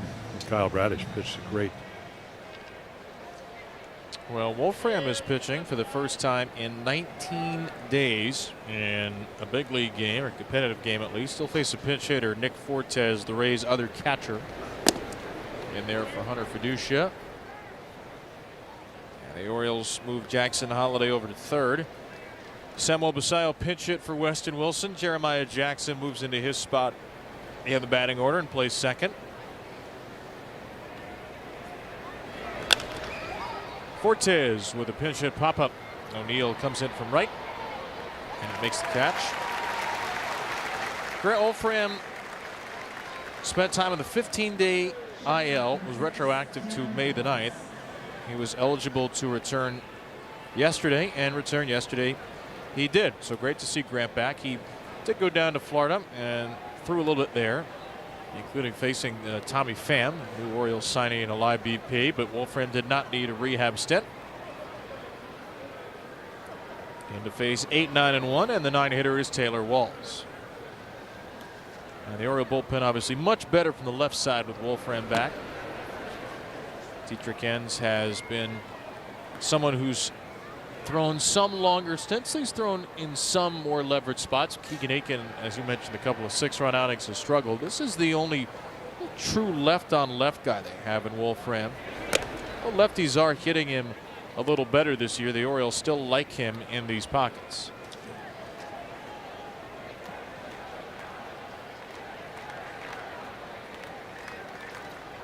He's behind Walls 2-0. And now it's 3-0. Yeah. It's not exactly you want to walk a 182 hitter. Is Yennier Cano getting loose? Has to face 3 batters before you can go to your bullpen.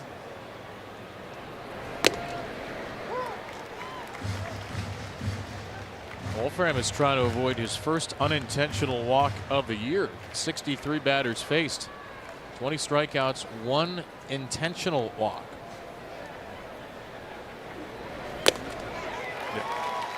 3-2. 1 walk in what, the last 63 at bats. And the only walk was an intentional one of Jose Ramirez April 17th. And hey, can you blame him? Ramirez having a big series against the Orioles. 3-2. So Chandler Simpson's next. Wolfram will stay in to face him, and then if the Rays have a base runner, Cano will certainly come in to face Caminero.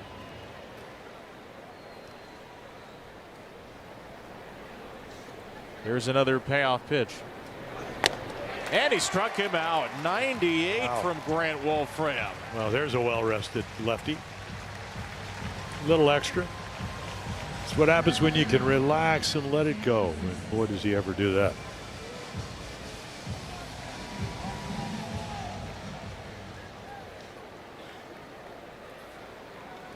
Very impressive comeback from 3-0 down. Now 21-1 strikeout to walk ratio.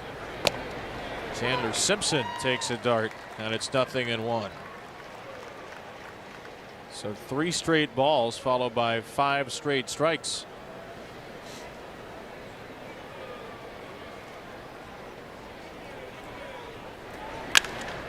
Simpson to center field. Taveras can't get there. It kicks behind him.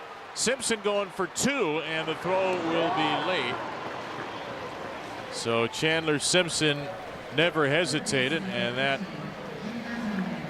well, let's see if that ends it for Wolfram, or if the Orioles will walk Caminero and set up a matchup with Aranda. They're going to take him out. Well, here's a good jump, ball sinking, and he will get to second, and that will bring in Cano to face Caminero as Craig Alvarez will come out and make a pitching change. So Wolfram faces 3, gets the first 2. Cano and Caminero, a couple of former All-Stars, will go head-to-head.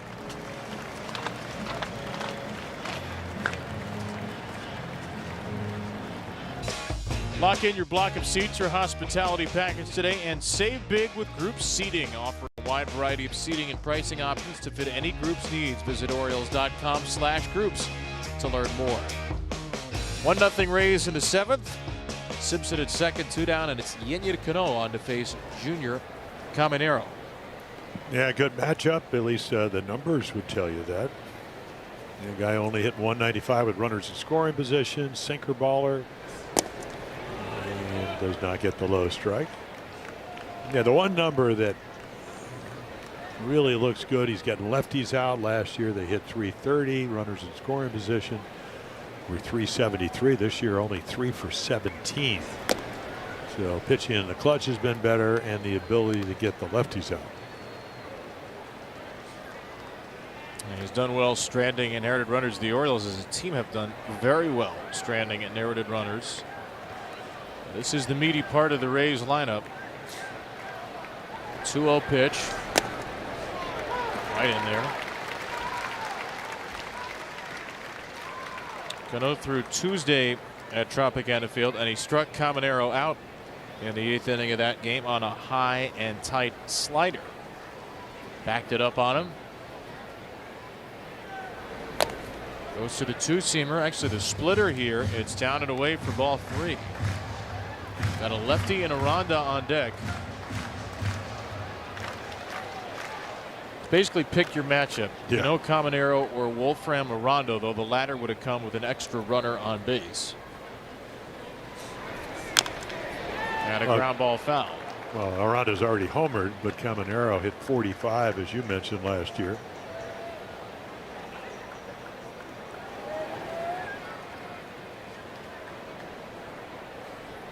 Let's see where this one got him. Yep. We could see.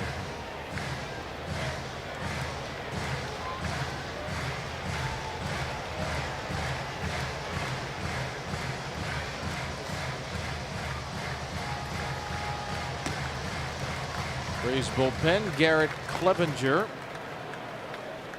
with Taveras, Alexander, and Holiday. Switch hitter righty lefty coming up.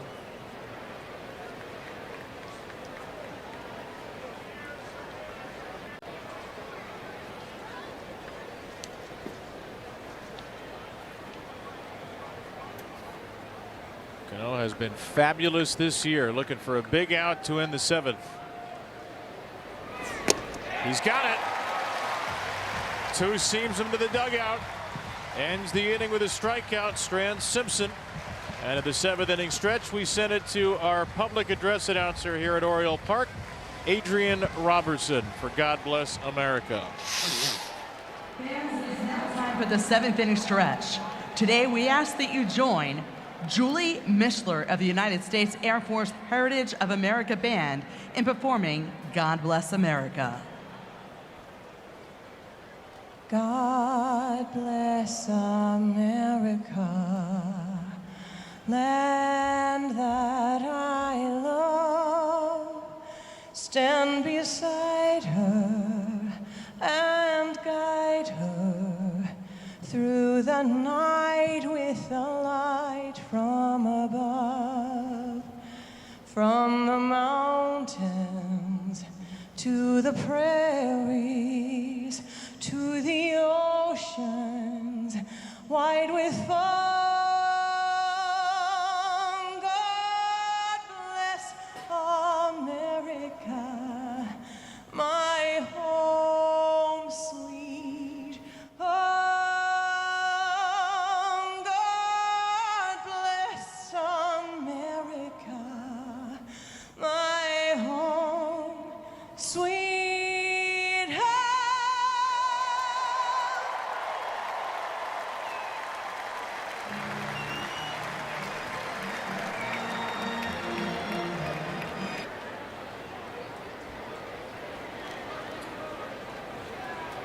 Hunter Biggie gets one more chance here in the 7th inning.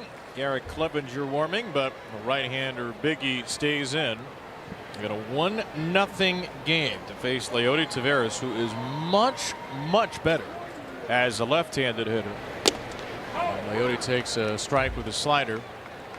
Yeah, hits better, and the ability to steal a base,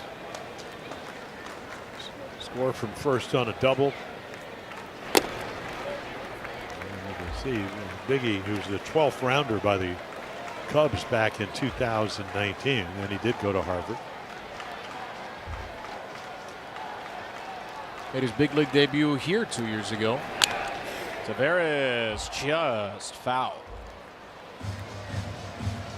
Like we said, pretty much fastball slider. Tyler Wells joined now by Anthony Nunez. Wells was throwing first. Leote, then Blaze Alexander and Jackson Holliday, and that curveball's high. Hunter Biggie wants to challenge. Too bad the Rays are out. He was tapping his cap furiously, and he would have been right. But that's what you get for wasting challenges early. So Biggie wanted to challenge what would have been strike 3, not called by Ryan Addington, and now he walks Taveras. He's hopping mad. A leadoff base runner for the Orioles for the first time since the 3rd inning. It's not the way we do it at Harvard. Wow, nice little affectation by you there, Havadyad. All right, let's see how the Orioles like them apples with Blaze Alexander. Exactly. One of my favorite movies. And Taveras will dive back into the bag. It's thrown away. Leote kind of slipped coming out of the gate. In fact, he get hit in the grabs back? his back. Yeah.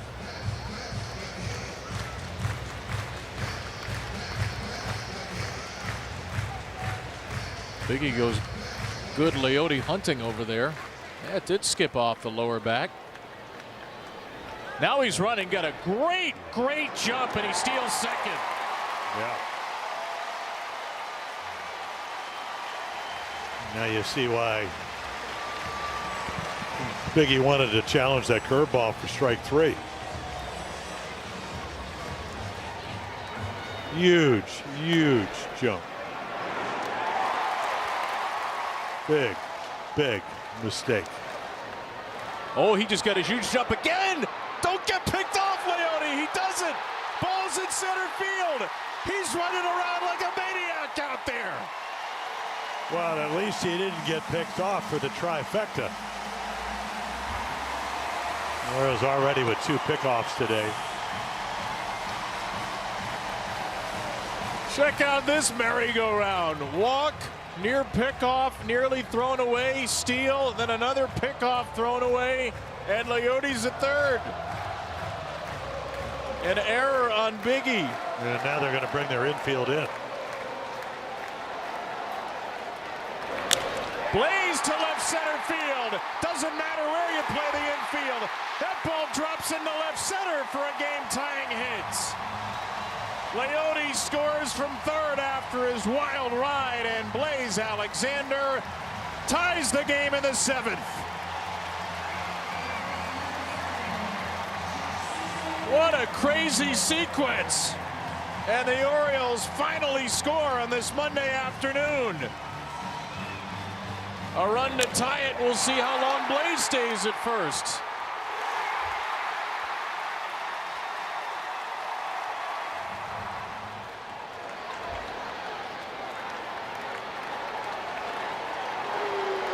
And here comes the new catcher, Fortes. And Kevin Cash will follow. Well, they're going to bring in the lefty, try to control the running game.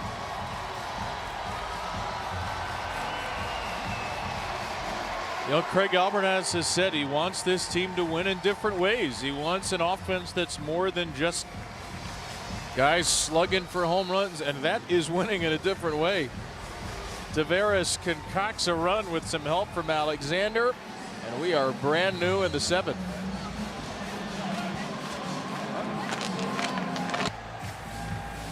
Working on a win presented by the Home Depot. The Orioles with a lot of wins against Tampa Bay since 2022.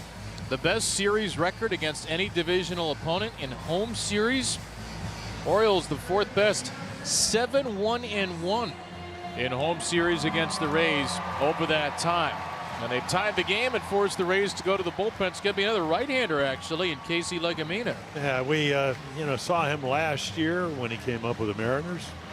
Started with Cincinnati for a couple of years. So not a hard thrower, but he's got a sweeper. Who doesn't really?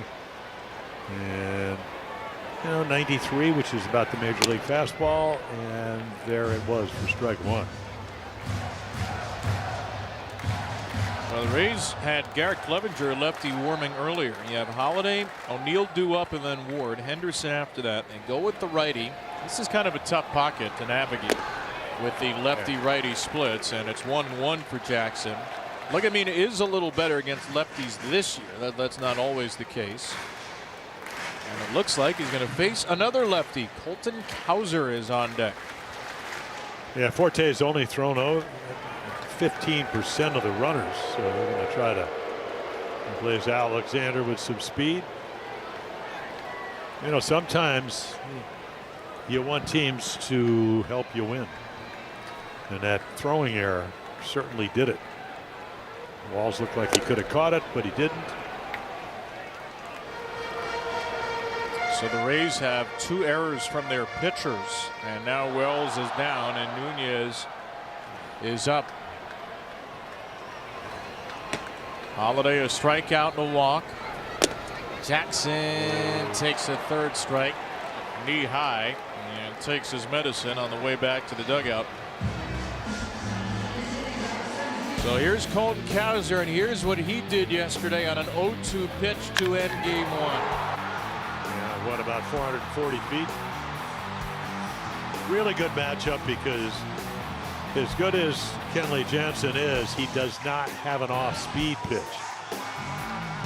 So he got a fastball, didn't even look like a cutter, and Orioles win that ball game. A double Gatorade bath at the end. A big swing for Cowser, who bats for O'Neill. Tyler was 1 for 2. Well, Colton's reached in 8 out of his last 10 games. Did not get a hit in the nightcap, but he had hit in 4 straight going into the 2nd game yesterday. Alexander was on the run. He'll retreat on a foul ball. As Cowser's first career walk-off RBI. This is a crazy note.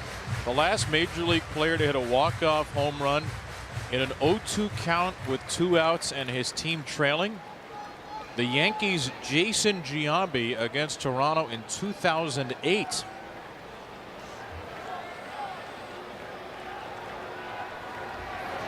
Cowser swings and misses. There's the off-speed pitch from Legamina. And he's got one of those. Also got a sweeper.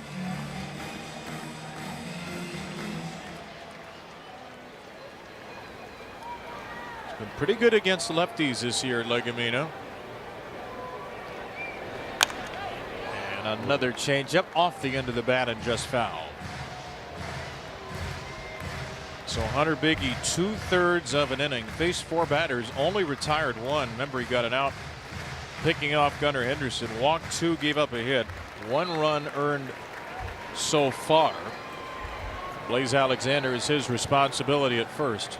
1-2 coming inside, and Cowser knew he couldn't hold up there on the sweeper with a ton of movement. So Legamina gets back-to-back strikeouts.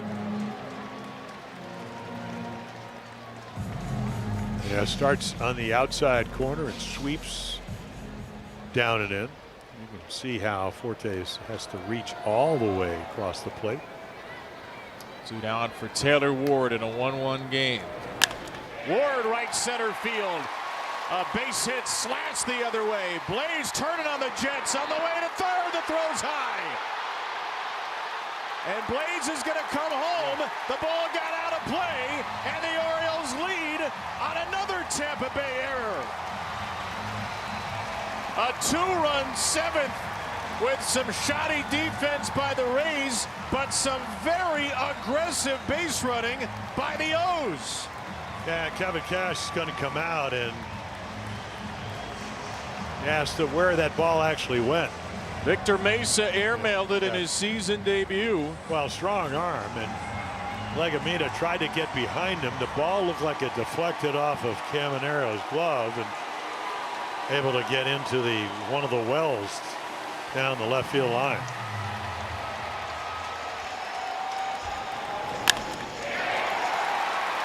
But again, trying to go from 1st to 3rd, force him to make the throw. And then I don't know if it just went off the glove. You could see immediately Buck Britton go to the 3rd base umpire Will Little and point to the ball. So the Orioles take the lead. The 2nd Rays error of the inning.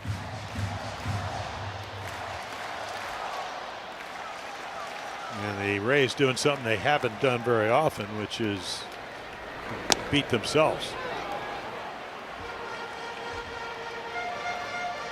Well, one thing Tampa Bay's done just about everything well this year. One thing they have not done well, they are not a good defensive team. They've been better of late, but the 3rd worst fielding percentage in the league, 5th worst in overall run value, according to Baseball Savant, and 3 errors in the game. But something Craig Albertez talked about after that sweep against the Rays, said we need to go 1st to 3rd more. We need to be more aggressive on the base paths. And well, Adley did it yesterday. There was a perfect example. Because you force, and Craig talked about this. I mean, I've been in baseball for 60 years. You force the defense to make some plays, and sometimes, as you just saw, they don't make them. And, you know, I want to be station to station. so 2-2 for Gunnar now, who was hit by a pitch in the 6th. Give Blaze so much credit. Drove in the 1st run in this inning, and then scored the 2nd. Base hit E9. 2 runs against Biggie, and then Legumina inheriting one of those runners in the 7th. Way outside of the changeup. It's 3-2. And you're another hit away from making it 3-1. 4th time the Rays have made 3 errors in a game this year. They've all come in the last 3 innings. A 3-2 pitch is hit on the ground weakly back to the pitcher, and that ends a wacky 7th inning. Orioles get 2 and the lead. They're on the board. They're in front, looking for a win in the opener.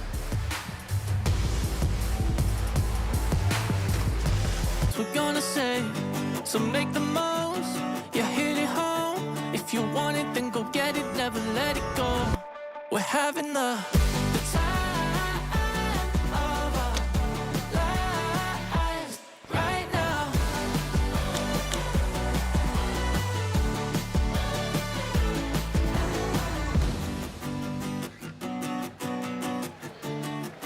Celebrating Memorial Day here at Camden Yards.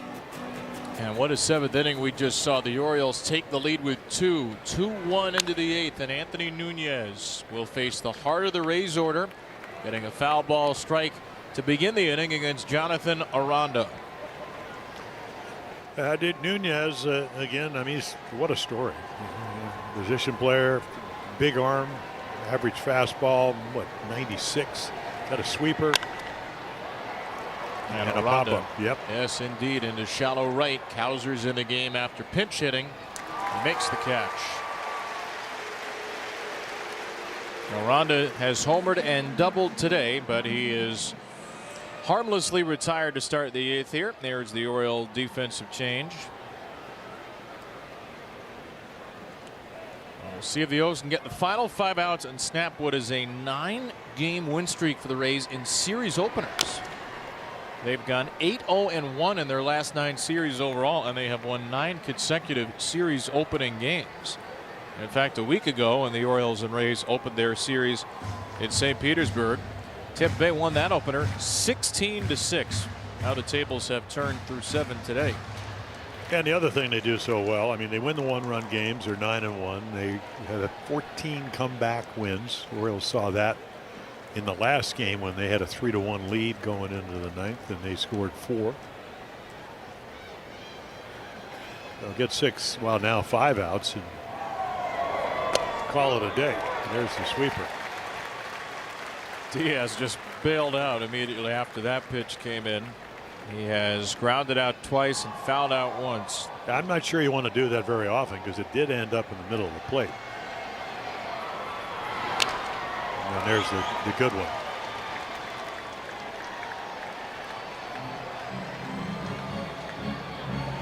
Nunez pitched against the Rays twice at the Trop. Tuesday in back of Kyle Bradish. No problem. 2 batters, 2 outs. Wednesday took the loss, gave up 4 earned runs and only got 2 outs. Runs in a 2-seamer here, and it's 1-2. And in that game, Yanni Diaz did not play. He had been hit in the hand the day before. Aranda had a 2-run double to tie it, so good job by Nunez to get past Aranda. Facing Diaz for a first time here.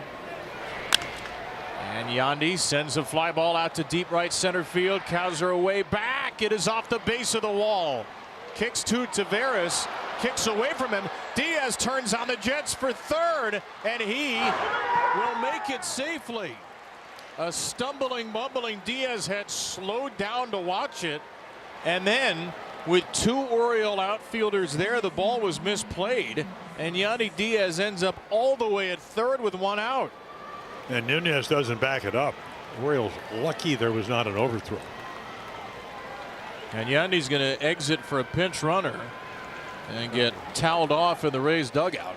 Well, so here's how it happens. Off the bottom of the wall and tries to pick it up. That should be an error because he had it in his glove, and there's your extra base with only one out. It is indeed an error on Taveras, his second of the year.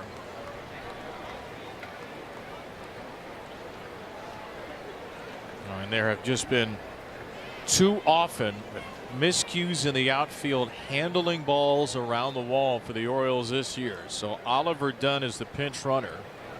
Infield in. And ball one to Richie Palacios. So you go hunting a strikeout. Pop up. And of course Palacios, he wants to get a ball in the air or better, because that'll tie it up.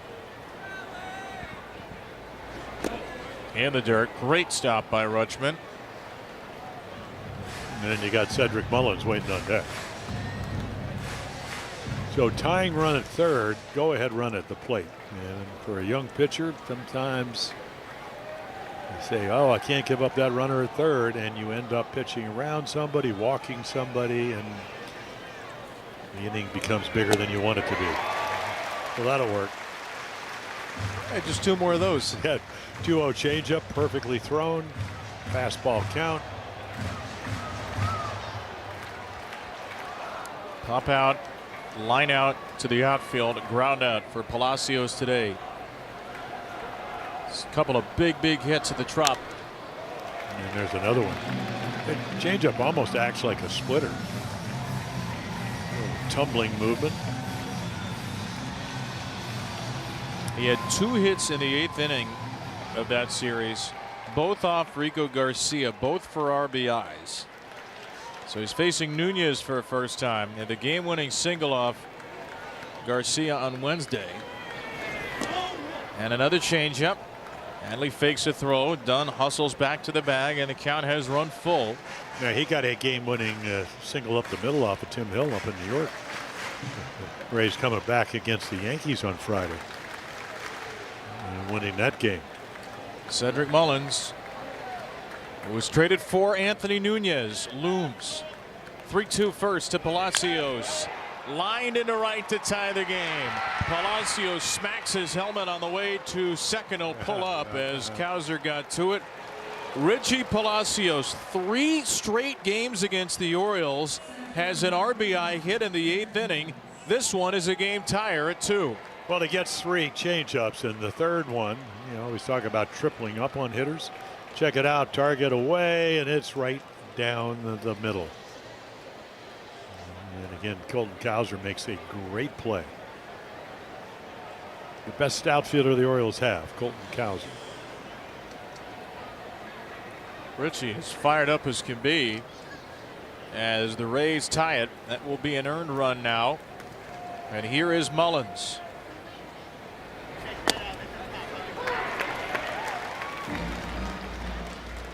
I mentioned Nunez faced him on Tuesday, got him to line out to right.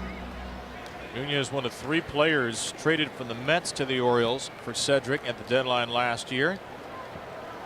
They go head-to-head in a tie ball game. A little ground ball to the right side. Nunez will take it himself. Did well to grab it. That does move the go-ahead run into scoring position with 2 away.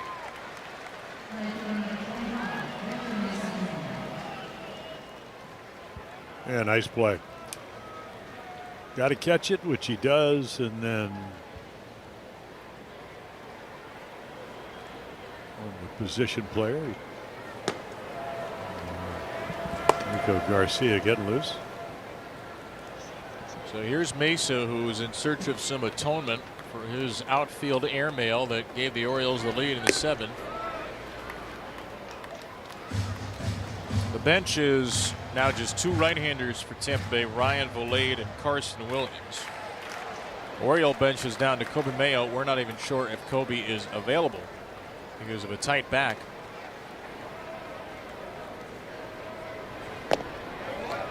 2-0 to Mesa Jr.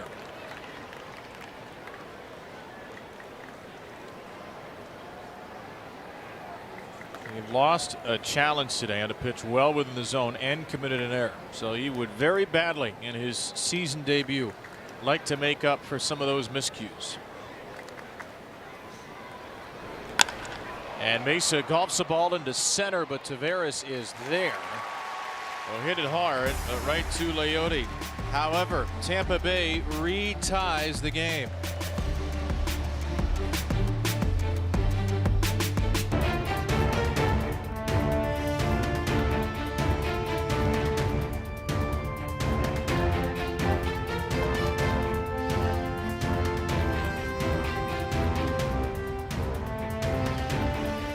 This Memorial Day and throughout America's 250th year, baseball honors those who made the ultimate sacrifice for our country. Learn how you can support grieving military families at MLBtogether.com. Bottom of the 8th inning, a 2-2 game. Tampa Bay and the Orioles. This was scoreless into the 6th. Rays got a run and a Aranda homer. Orioles answered with 2. A walk, a couple of hits, a couple of errors, a steal. And then the Rays tied it with a run in the 8th. So all of the action in the last 3 innings. Somebody's going to need to get to 3, and if the Orioles win it, they'll be winning it in their final at bat at this point. Yandy Diaz doubled, went to 3rd on an error on that play. Yeah, crash landed at 3rd. He did. And his pinch runner Oliver Dunn scored on a Richie Palacios single. Casey Legamina is still out there for Tampa Bay, having faced 4 batters in the 7th and retired 3. Sometimes managers don't like to let a reliever get out of a big jam, an emotional spot, and come back out. But Kevin Cash is bringing Legamina back out. Well, he's a sinker changeup pitcher with it. I mean, he's got a sweeper. So certainly able to get guys out more than once. There is Brian Baker, their closer. There's the sweeper. Oh, goodness. Adley I think he just drilled our friend Johnny Douglas out in the camera well, and he almost hit Rob, too.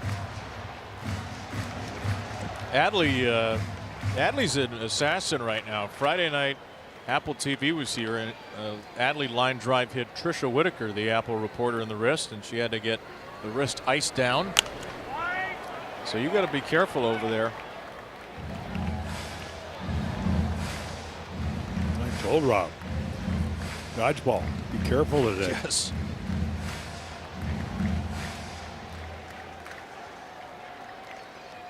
Adley's going to see his 7th pitch here. He has fouled away 5 of the 6 pitches. And he's not going to foul away this one, but he does not go. Held up on the swing per Will Little at 3rd. It's a 7-pitch battle with Legamina to start the 8th. Pete Alonso and then Jeremiah Jackson to follow. Not. Ground ball left side. Caminero sucks it up. Throws him out. Orioles have only had the leadoff man on twice today.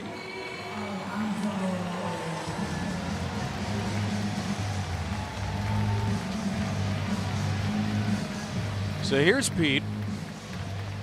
Tied for 9th in the league in RBIs, tied for 7th in extra base hits. Good swings yesterday, but nothing to show for it.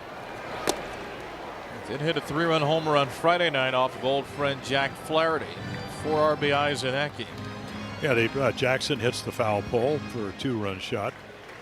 Pete ends up hitting a 3-runner to right center. Wow. Actually a little low. It appeared to be. Orioles still have a challenge. The Rays do not. Ryan Addington, the plate umpire. 0-2 pitch is shot foul again into the Rob Long zone. Dodgeball.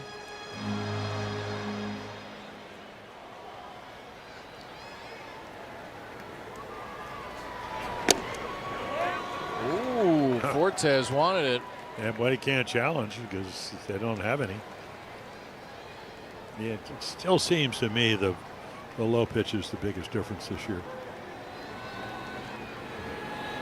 30th pitch in relief for Legumina. Golfed into left center field. Orioles get the go-ahead run on, courtesy of a Pete Alonso knock. Yeah, nice controlled swing.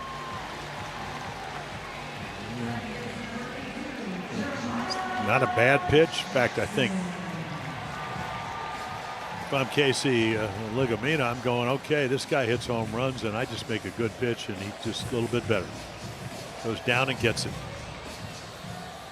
Off the end of the bat. Hooks it into left for a single. Here's Jeremiah Jackson, first AB of the game. Weston Wilson started in this spot, went 0 for 2 against Shane McClanahan. Samuel Basayo pinch hit in the 6th and grounded out against Hunter Biggie. And now Jeremiah, who came in as a defensive replacement, hits a ball down to third. Could be 2. Caminero gets 1 and Palacios 2. Jackson grounds into a double play for a league leading 9th time, and this game is all square after 8.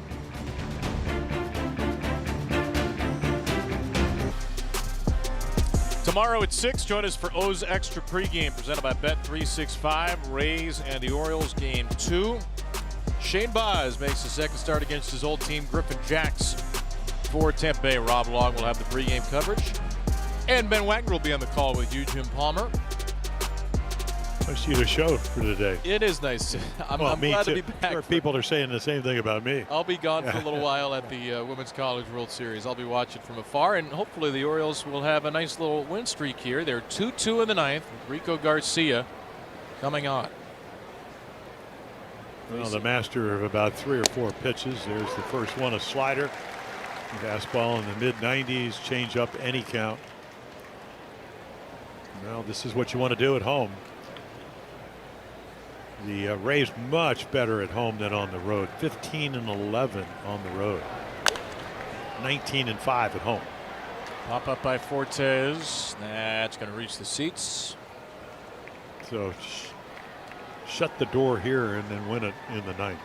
I tell you what you'd really like to do for Rico Garcia. You'd like to get the first 3 outs because Junior Caminero is the 4th batter due up in the inning. You don't want any drama? I'd prefer a lack of drama here and then some drama in the bottom of the 9th. Leody Taveras, who created a lot of drama, will lead off the bottom. Ground ball shortstop. Blaze Alexander plays the backhand. Got the throw in time. What an arm. The minute he gets to it, you're going, boy, does he have the arm strength to throw him out, and then throws a bullet.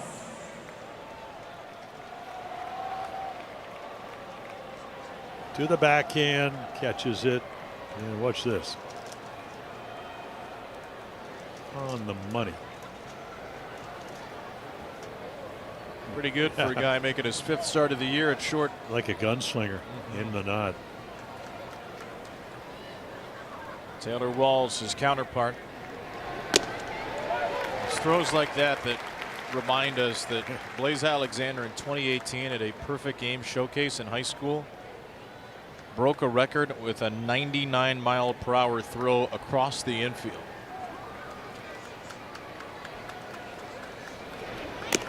You'll probably never be able to measure Blaze's value with just numbers because he can give Gunnar Henderson days off. He can play 3rd or 2nd or any of the outfield spots. He's played all over the field this year. And the Orioles didn't have anybody like that on the roster until they traded for him. 2-1 for Walls now. Gave up Cade Stroud, who did not pitch well in spring training for him and actually pitched well for the Orioles at the end of last season. Okay, still not been up to the majors this year, actually. He's got a 5.19 ERA in AAA with the Diamondbacks. 2-1 to Walls, who has a base hit today. And a swing and a miss. Fooled by the fastball. It's 2-2.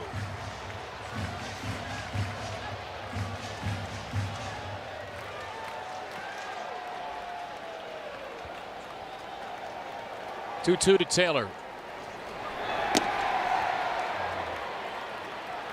Rico looking for a Rays rebound. He finally looked human down at the Trop. 2/3 of an inning in the 2 games combined. The last 2, 3 hits, an earned run, allowed some inherited runs to score as well. Walls swings on 3-2 and fouls it away. Well, when you're on a roll like he is, it's got to go downhill at some point. He was that good. It's still, though, a 5 for 69 average against. Preposterous stuff. 3-2 for Walls. 1 out, tie game in the 9th. And Walls hits a fly ball to right. Cowser drifting toward the corner in front of the warning track, puts him away. That got way up in the air and didn't have the distance.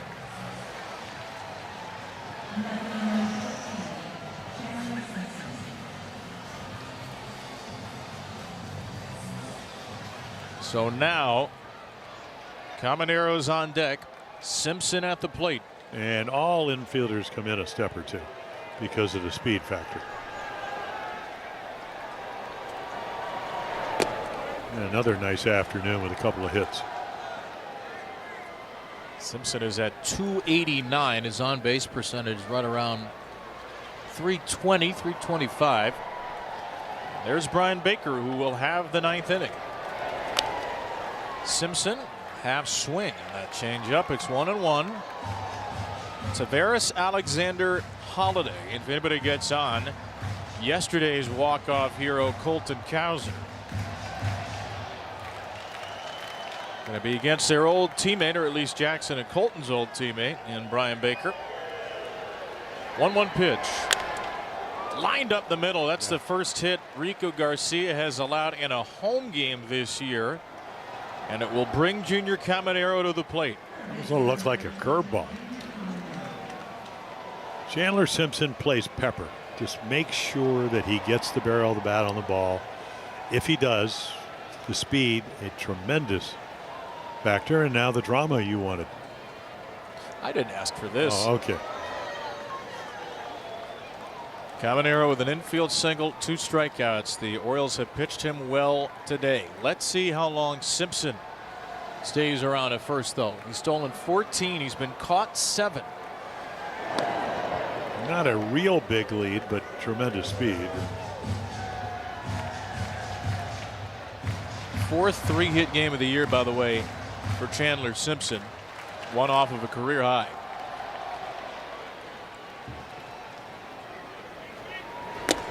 First pitch is taken wide. Well, it's a good combination. You throw breaking balls, takes longer to get home plate. As we mentioned earlier, Camanero's a .358 batting average on a fastball. 3rd best in the big leagues.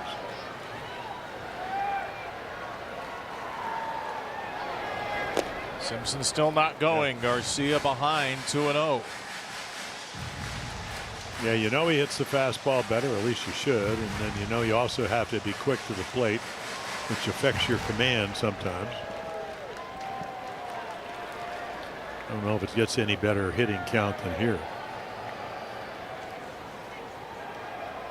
Simpson's on the run. Here's the throw to second base. Simpson is out. A perfect strike from Adley Rutschman. Cuts down Simpson at the bag. Well, it doesn't get a whole lot better than this, because that's the only way you're going to throw him out.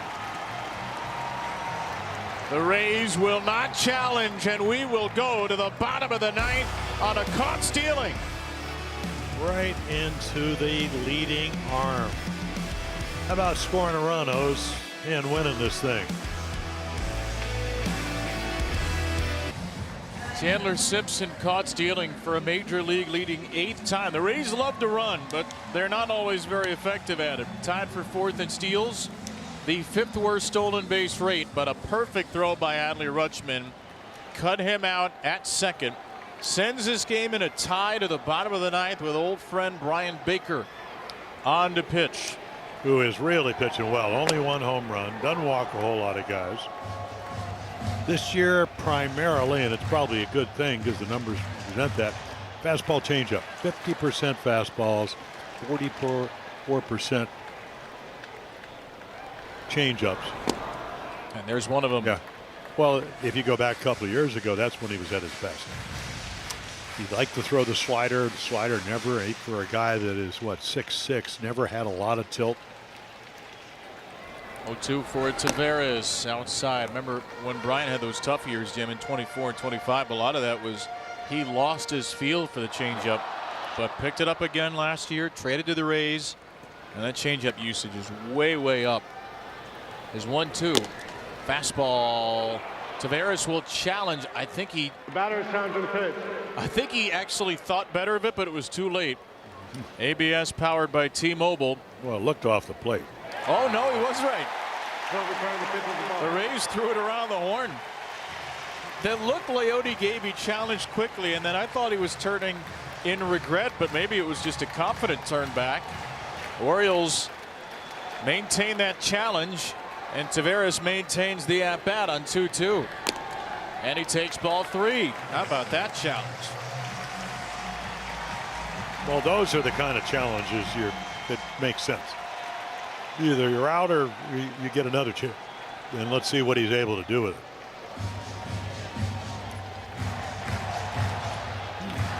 Leote, a line out, a bunt hit, a walk, a steal. All kinds of havoc in the 7th. And he takes strike 3 here. This one he won't bother challenging. Yeah, he just feathered it in on the outside corner. Well, when you throw 98 and this ball just comes in at 14 miles per hour slower, or maybe 13.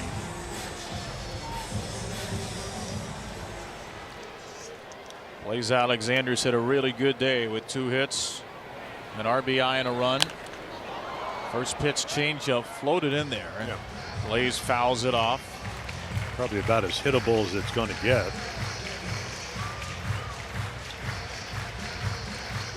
Casey Ligamina brilliant. 2 innings, 2 hits, 2 strikeouts, 32 pitches in relief, 23 strikes.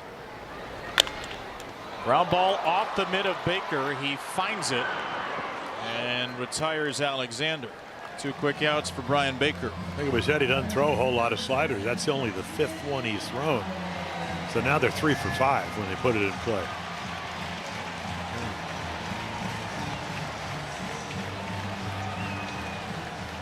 So Jackson Holliday, Brian Baker's teammate for the last couple of seasons, will face him in the 9th. And start with ball 1. Fully capable of hitting one out of here. Jackson had the Orioles' first walk-off of last season. Double against Matt Brash of Seattle down the right field line. Remember, the Orioles went all the way into August without a walk-off, and then they couldn't stop picking up walk-off hits. August 13th of last year. 1-1 from Baker is wide for ball 2. If the game goes to the 10th, Chandler Simpson, who was just thrown out trying to steal second, would be amusingly the runner at second. The 2-1 popped up by Holliday, and this game looks likely to go to the 10th. Caminero will lead off the 10th inning after making this catch, and on this Memorial Day Monday, free baseball in Baltimore. Well, Rico Garcia remains in the game here in the 10th inning, trying to complete 2 full innings for the Orioles on this Monday afternoon. And Chandler Simpson, who was caught stealing trying to get to second, gets there an inning later as the automatic extra inning runner. Junior Caminero, who was batting in a 3-0 count against Garcia, leads off. And Caminero pops the first pitch up and out of play. Well, Rico this season, 24 games, 21 1/3 innings. He has only thrown 2 innings once this year. That was way back, the first homestand of the season, March 30th against Texas. Caminero breaks his bat. Ground ball pulled to Blaze Alexander, and he gets the out with Simpson staying at second. Yeah, good pitch, and not exactly what Caminero probably wanted to do. Got him out on his front foot, and he had to roll over, so they don't advance the runner. So now Jonathan Aranda, the American League's RBI leader, who drove in the first of those Tampa Bay runs with a 6th inning homer. He's also doubled. 18 pitches for Garcia on 2 days rest, trying to go 2 innings. Tampa Bay got a run in the 6th on the home run by Aranda and a run in the 8th. Diaz doubled, went to third on an error. Palacios single. The Rays do get a challenge. If you start extra innings, an extra inning without a challenge, you get one back. The Orioles had a challenge going into extra innings. They still have one. And now on a 2-0 count, the Orioles will put Aranda on. Yeah, you know, because they pinch ran for Diaz at third base, Dunn's going to come to the plate. And Oliver Dunn has been used as a pinch runner 3 times, but this will be his first at-bat in the big leagues this year. Just acquired from the White Sox on Tuesday for left-hander Joe Rock. I played with the Brewers for a couple of years, and so they probably don't hit .295, 10 doubles, 9 home runs, so a good year at AAA Charlotte. And now a chance to try to put the team with the best record in baseball ahead here in the 10th. 11th round pick of the Yankees back in 2019 out of Utah. His Rays debut at the plate. Dunn started and held up on the changeup. It's 2-0. So Yandy Diaz ended the game 1 for 4 with a double. Dunn, the pinch runner, scored for him in the 8th.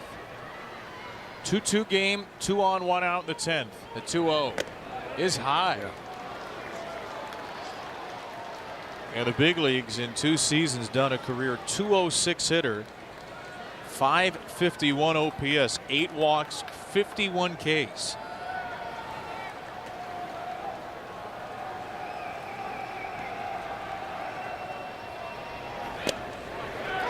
Right down the middle for a strike.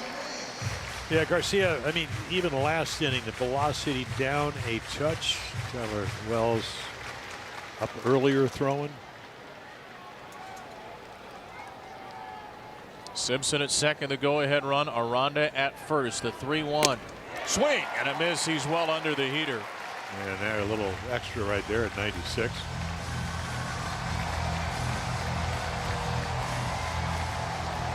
Does that swing make you want to go right back to it? Well, I think he's looking away and he threw it in, so that's why he didn't get to it.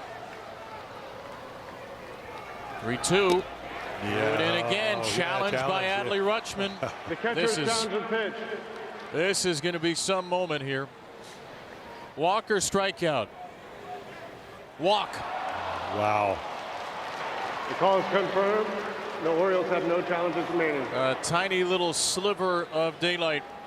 Dunn, in his first plate appearance of the year in the big leagues, works a walk, and that loads the bases for Richie Palacios, who will face Tyler Wells.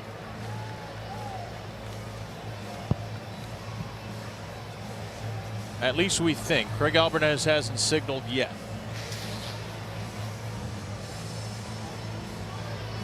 He's done this once this year where he's come to the mound and not made a pitching change. Tyler Wells is just hanging in the bullpen, staring out at the mound. Well, maybe asking Rico, you know, second inning, how do you feel? Changeup has been up this inning. And okay, go get him, big boy. Albie's going to leave him in. He's going to ride with Rico, who has faced Richie Palacios twice in the last week. This was the game-winning hit on Wednesday, a 3-0 swing, and Palacios didn't know where the ball was. Palacios also faced Garcia Tuesday night and doubled in a run, so he is 2 for 2 against Rico in the past week with 2 eighth-inning RBI hits. And his RBI single in the 8th tied the game today. So in at first and third, double play position just in case. Wow.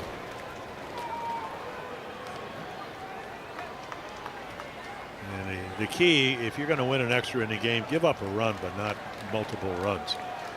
And the Rays are in a pretty good position here. The 1-0 pitch. Fastball. Foul Strike tip. called on a foul tip. Yeah, either way, that was a strike.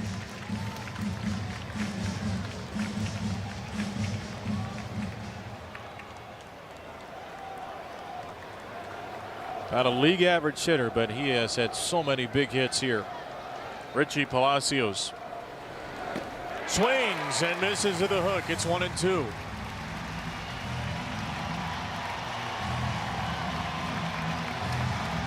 Well, didn't he go to Towson State? He did. I'm correct. Cedric Mullins, the longtime Oriole, next in line. Simpson at third. Any fly ball with any kind of distance will score him easily. Aranda at second, Dunn at first. Bases loaded, 1 out. 2-2 game in the 10th. This is going to be Rico's 30th pitch of the afternoon. And it's high.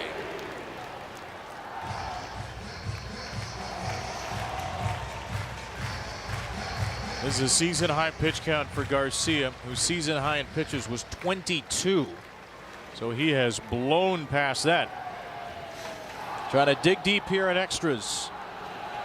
Here's 2-2 pitch. Swing and a miss. Deep, he dug. Well, the kind of guy, when you do the histrionics he does when you get a base hit, that you want to get out, and he does. High heater. Chopping wood, and he missed the log. And now Cedric Mullins, longtime friend, current foe. First pitch swinging, lines 1 to first. Alonso is there, and a great escape for Garcia will give the Orioles a chance to win it with 1.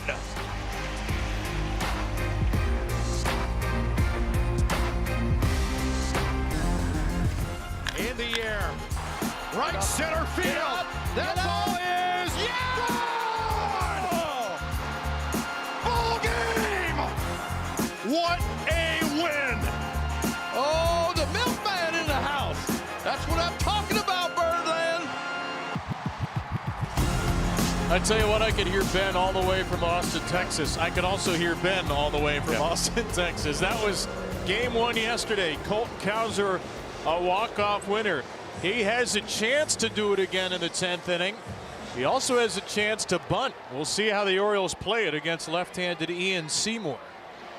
Jackson Holliday, the winning run out at second. And with the corners pinched in, Cowser will square and take ball 1. Yeah, Seymour not a hard thrower, you know, fastball about 91, 92. This is kind of a matchup here. Get him over or get him in. Strike on the corner to Cowser, who has 1 career sacrifice bunt. It was earlier this season. It was the Orioles' 6th game of the year, April 1st. The 1-1 pitch. The bunt is laid down, but it's so close to Seymour that Holliday stays put at second. Well, probably didn't get a read. He did not want to get doubled up. Not a great bunt. Didn't get it on the ground. And again, right there, he thinks maybe he's going to catch it. Still have 2 shots with the runner at second to win the game. 1-4 on the out. Palacios covering, and the Rays will intentionally walk Taylor Ward now to pitch to Gunnar Henderson. Gunner's actually been better against lefties this year, and he's been really good against left-handed relievers. Yeah, lefties off of Seymour 234, righties 240, so not a whole lot of difference. I don't think this will happen a lot in Gunner's career. An intentional walk to get to him.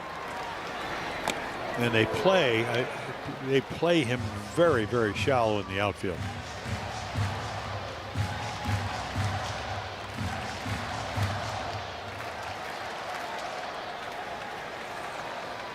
(0-1) to Gunner, who homered off for Ember Valdez yesterday. 5 home runs against lefties. Just needs a hit here. Ground ball cued left side. That ball will sit in foul territory.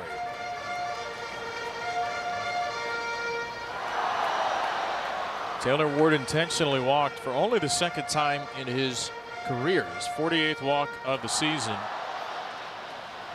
Seymour did face Henderson at the Trop on Wednesday. He got him to ground out to short on the first pitch. 0-2 with 2 on and 1 out. 2-2 game in the 10th. And Henderson flails badly at that sweeper, so the intentional walk for the moment looks like the right decision as Gunner strikes out, and it's up to Adley. Big sweeper that just don't know where it's going to end up. I mean, one-handed swing.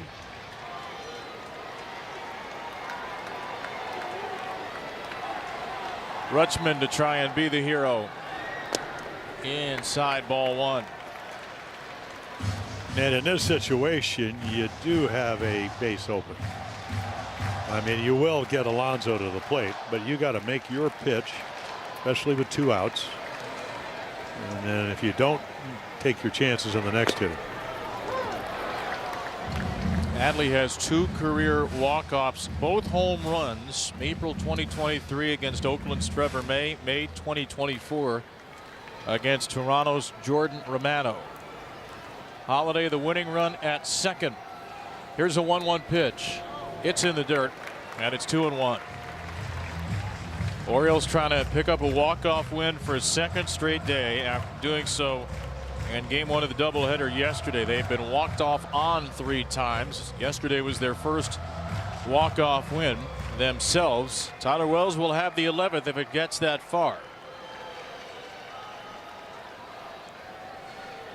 The 2-1 from Seymour to Rutschman. It's fouled off.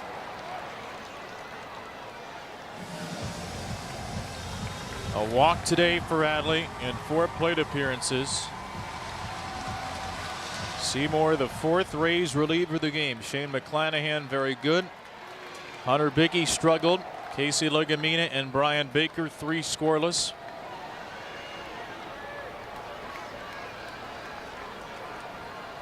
It'll be a 2-2 pitch.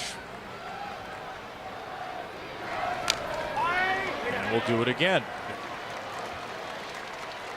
And Seymour's 2nd year with the Rays, started some games last year, 4 and 5 of them. And the ERA is not great, 4.85, but strikeout to walk numbers are good. It's a very deceptive delivery, not a lot of hard contact. Kyle Schneider looking on. The Rays pitching coach. 6 pitch to Adley Rutschman. Ground ball softly hit over to short. Holiday tries to get in the way of Walls, but to no avail. This game goes to 11.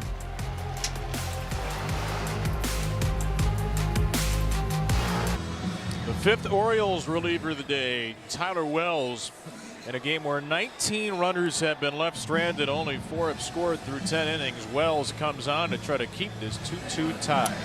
Yeah, so pitching well as late. ERA has come down dramatically. I mean, of course, early on had a couple of first 3 appearances gave up single runs.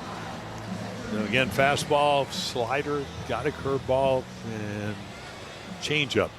And Mullins, you can see Cedric out at second base, so good speed for the Rays. Their bottom 3 in the card. Victor Mesa Jr., the number 7 hitter. And Mesa not showing, but the Orioles do get their challenge back. Once again, you don't start an extra inning without a challenge. Rico Garcia, 2 innings, a hit, 2 walks, 1 was intentional, a strikeout, 32 pitches, 17 strikes, didn't have great command, but got out of 2 jams anyway. He held the Rays off the board in the 9th and the 10th. Ian Seymour holds the Orioles off the board in the 10th. You have Mesa, Fortes, Walls, 7, 8, 9 for Tampa. And for the Orioles, it'll be Alonso, Jackson, Taveras, 4, 5, 6. 1-1 to Mesa, who's 0 for 4 with an error committed in right field that led to the second Orioles run. Well, change up count right here, and when Tyler's on his game, that's the one pitch he can establish, but misses with that one.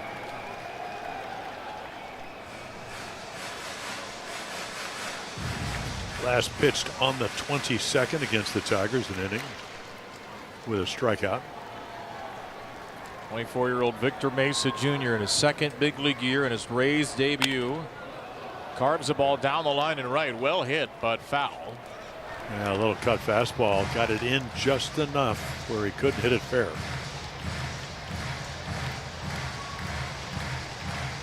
The Orioles' 3rd extra inning game of the year. The Rays, amazingly, their 9th. They're 5-3 in extras. The O's are 1-1.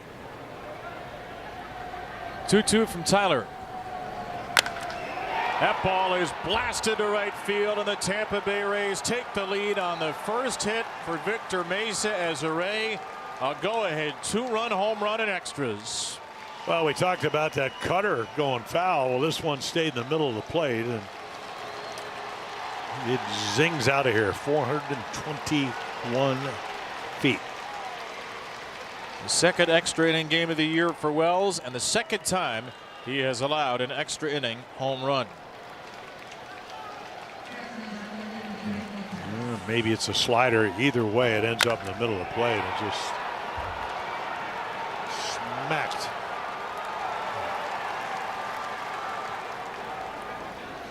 April 15th, Wells pitched the 10th inning against Arizona. Adrian Del Castillo hit a 2-run home run. And here it's Mesa, his second big league homer. And in his Rays debut, he does end up doing something special.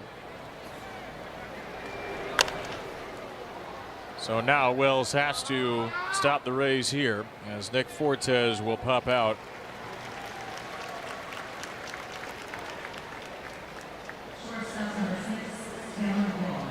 A game started by Kyle Bradish, who went 6 innings, 1 run. Grant Wolfram and Yennier Cano combined to get through the 7th. Anthony Nunez gave up the lead, though, in the 8th. Rico Garcia the 9th and 10th, and now Wells gives up a home run in the 11th. So 3 runs, 2 earned, charged to the Oriole bullpen today.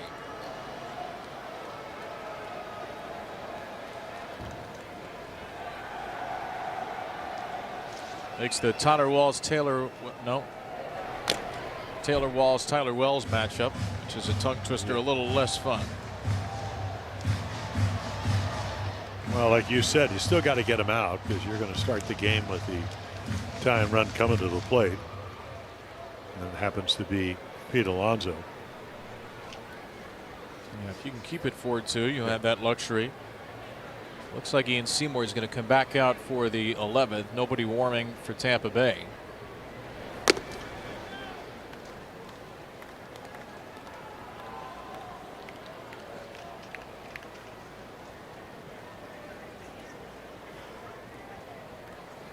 And the Orioles will hope not to turn an exciting afternoon and a really fun 7th inning into a dispiriting loss at this point.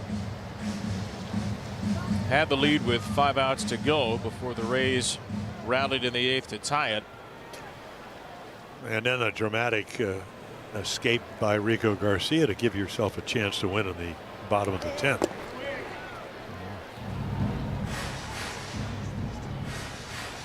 That's what the Rays do. They don't hit a lot of home runs. They're 14th coming in on home runs, but that's right now is the difference.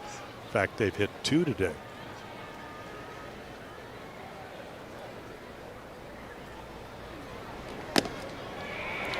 Backup cutter challenged by Walls. The batter, Townsend, pitch. This is called strike 3 by Ryan Addington. And instead it's high. The call is overturned. So Walls retains the Rays' extra inning challenge, and the count moves to 3-2.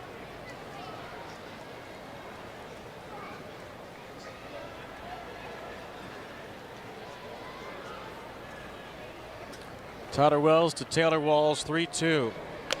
A 3-2 bunt? Yep. What is he thinking? Thinks he's Rod Carew. That's got to be the strangest decision of the day. Del Unser had a home run swing the last time and just skied at the right field.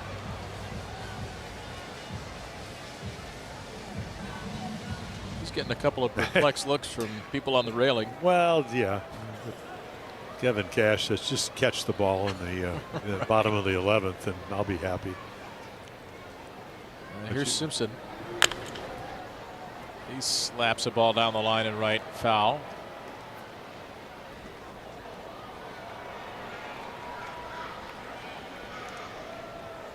Once again, it will be Alonso, Jackson, and Taveras. Rutschman's going to be the automatic runner. The Orioles probably don't have anybody left on the bench. Kobe Mayo is the one position player who hasn't played, but Kobe hasn't played any of the last 3 games because of lower back tightness. Craig Albertaz said he's day to day. Now Jesse Schultens is up for the Rays.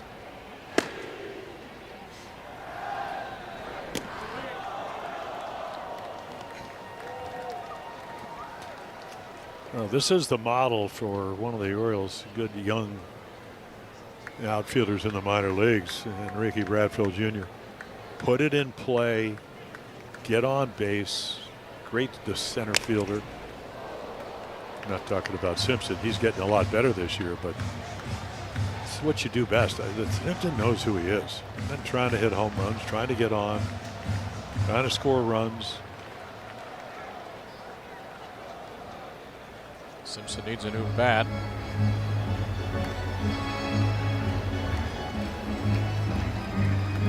Victor Mesa Jr. plucked out of nowhere. 2-run go-ahead 11th inning home run for Tampa Bay. Johnny DeLuca to the IL, having a good year. Mesa, who was hitting the ball well in Durham, had a rough first 10 innings and a grand old 11th. The 2-2. Simpson pops it out of play. A 19-pitch inning that feels a heck of a lot longer after that leadoff home run by Mesa. And the Orioles, who've scored 2 in the first 10 innings, will need 2 in the 11th. Beautiful backup cutter. There's a cutter. I think this is going to be strike 3. We'll find out. Challenged by Adley Rutschman. Oh, yes, very much. Ball is overturned, pitch and strike. Easily in the strike zone. Wells gets the K. Rays get 2. Pete Alonso will try to tie it when we come back.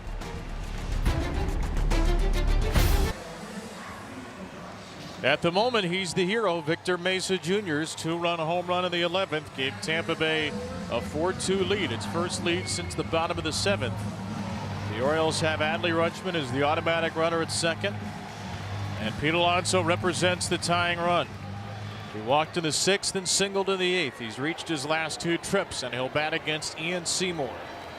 Yeah, hits lefties a little, and again, it's only about half as many at bats against righties, but about 13 points lower at 217. A couple of home runs, 8 against righties, so only 2 against lefties. 6 career extra inning home runs for the Polar Bear. One of them against the Rays. We were talking about how shallow they were playing early. Now they're playing deep. They do not want a ball with a 2-run lead over their head.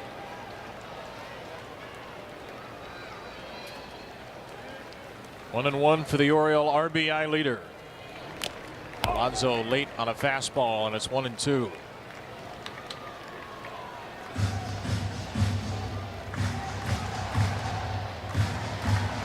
Jeremiah Jackson's next, then Leody Taveras. Really needs something from Pete here, who is an extra inning masher in his career. Outrageous extra inning numbers, including, as we mentioned, 6 career extra inning home runs. 343 OPS, up around 1,400. And that's high and tight for ball 2. Yeah, watch where this pitch ends up. Up and in. So hard in and maybe soft away.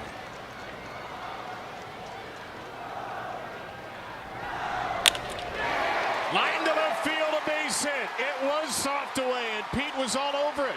Adley coming home. He better be safe, and he is. The ball kicks away. And the ball bounced out of play. Alonso is going to go to second base, and Ryan Addington will keep him there. It's a single for Pete.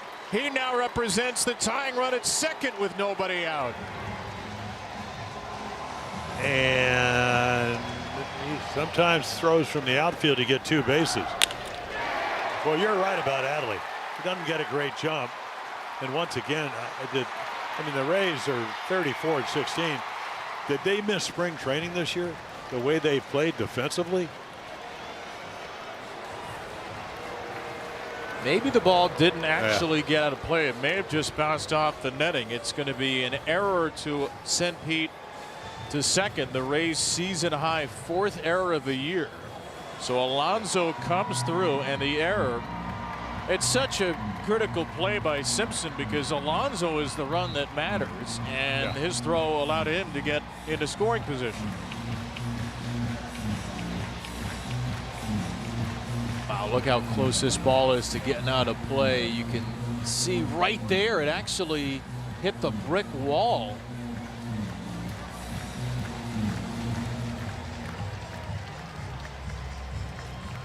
Like the inning starts over. You're down by 2. Now you're down by 1, but with nobody out. Not a lot of speed. And their infield for the Rays still assuming maybe you'll see a bunt here. No pinch runner possibility. It's going to stay Pete. Jackson pulls one off the glove of Caminero. It's in shallow left. Here comes Pete, the polar bear, rumbling home. He's safe, and the Orioles have tied it. What a send by Buck Britton. Jackson off the glove of Junior. Pete to the plate, a polar bear plunge, and we're tied at 4. It's a pretty heady base running. I know Buck Britton sends him, but he doesn't hesitate. Because if he does, now the scouting report is Simpson does not throw particularly well. So here, the ball off the glove. No hesitation whatsoever. Look how shallow Simpson is, and then they don't catch it. And meanwhile, you get the winning run into second base. And Blaze is, beg your pardon, Leody Taveras is going to try to bunt him to third. How fired up was Pete Alonso at the back end of that? Well, how about having 3 consecutive at bats, just like you're starting in extra innings? Runner at second, nobody out. Bunted to third by Taveras. That will do the job. The winning run is 90 feet away. And it's in the hands of Blaze Alexander now, who scored and drove in on the first 2 Oriole runs in the 7th.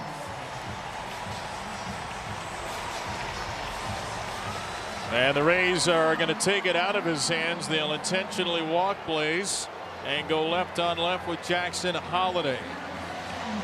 The second intentional walk in extra innings handed out by Tampa Bay. And Jackson Holliday, who started this game against a lefty, Jim, can end it against a lefty.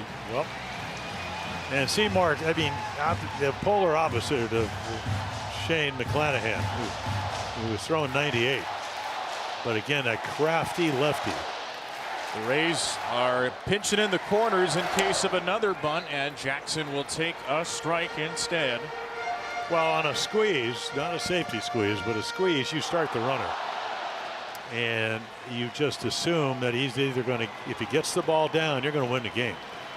Jackson, the winning run at third. Swing and a miss by Holiday. Alexander will take second on indifference. So no force play at second. It would be a pretty odd play at this point to get a force at second. But 0-2 on Holiday is the more pressing matter. There's a lefty on deck as well in Cowser, and this pretty much confirms no Kobe Mayo available today. So Seymour has a lefty here and another lefty if he gets past Holiday. One bit of contact could win it. Up high to Holiday. It's 2-2. Well, upper hand for the pitcher, because even though it's only 2-2, he's probably going to get a sweeper here. If it starts at you, hit it hard. Swing and a miss. He got a changeup. Wow. Third strikeout for Holiday, and it's up to Cowser looking for a walk-off for a second straight day. So now everybody goes back.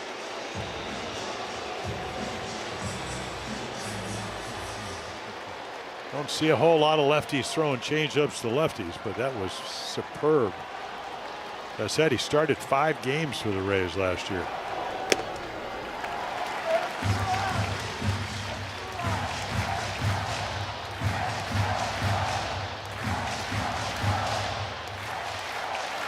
Colton Cowser Well, came on in the 7th. How about another walk-off back-to-back games or back-to-back days? Well, he didn't have a walk-off in the first 312 games of his career. How about 2 out of 3? He's got the count in his favor, Cowser. Slowly chipping away after a slow start to the year. The winning run at third is Jeremiah Jackson. Seymour's 2-0 is right in there. Was it ever?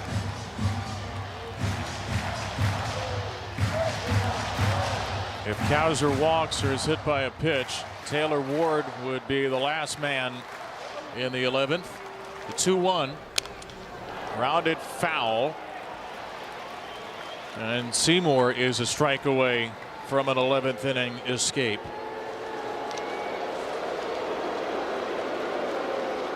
No runs apiece in the 10th, 2 runs apiece in the 11th for the Orioles and Rays. The 2-2 pitch from Seymour to Cowser. In the air to center field. Cedric Mullins makes the play. The Orioles tie it.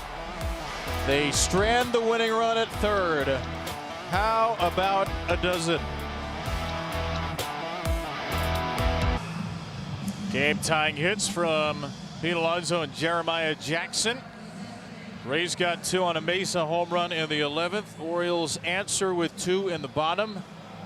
Crazy game here. 4 errors by Tampa Bay. The team scored 2 runs each in regulation, and they each get 2 in the 11th after they were scoreless in the 10th. So 12-inning game. Orioles' second 12-inning game of the year.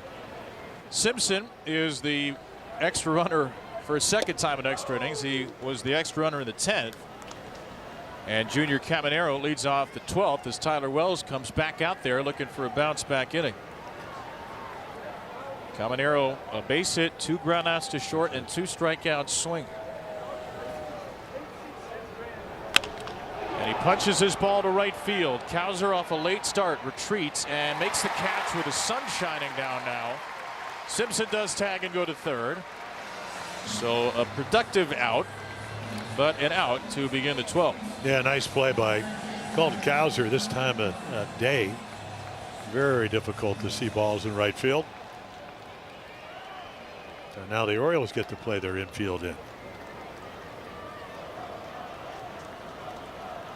And Jonathan Aranda has had a big day.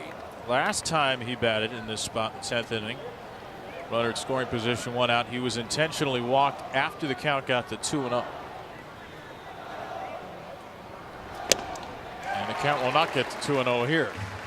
Now, the other thing Aranda does, as good as a hitter as he is, as you look at Dietrich Ends getting loose, is he does strike out. I mean, came in leading the team with 52 strikeouts, and down the Wells, you want to get to 2 strikes and see if maybe you can punch him out.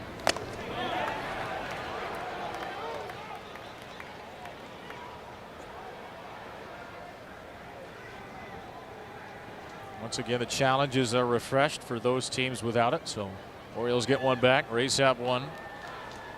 Simpson at third, one away. Here's the 1-1 from Wells. That's in the air to left field. That'll get at least 1 run in, and Ward's going to make the catch in the sunshine. So that's an unearned run. Simpson scores on a couple of productive fly balls, a sac fly by Aranda. The Rays get 1. You can live with that if it's only 1, because the top of the Orioles order is coming up, but it is 5-4 Tampa Bay. Yeah, Aranda, he can flat out hit. Knows where the bat head is, get a ball in the air, which he does. Leads the American League now with 40 RBIs. He's driven in 2 today. Tampa Bay's 3rd lead of the game. And an at-bat again for Oliver Dunn. He takes a hook for a strike. Orioles have Ward, Henderson, and Rutschman. And the automatic runner will be Colton Cowser at second. So good speed at second, and the hitters you want. Pete Alonso, if anybody reaches to up 4th in the inning.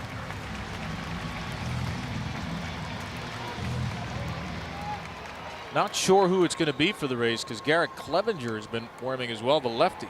Jesse Schulten's the righty, he's been throwing for a while.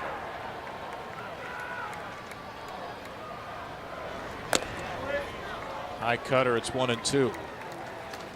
3 runs, 1 earned charge to Wells here in extra innings.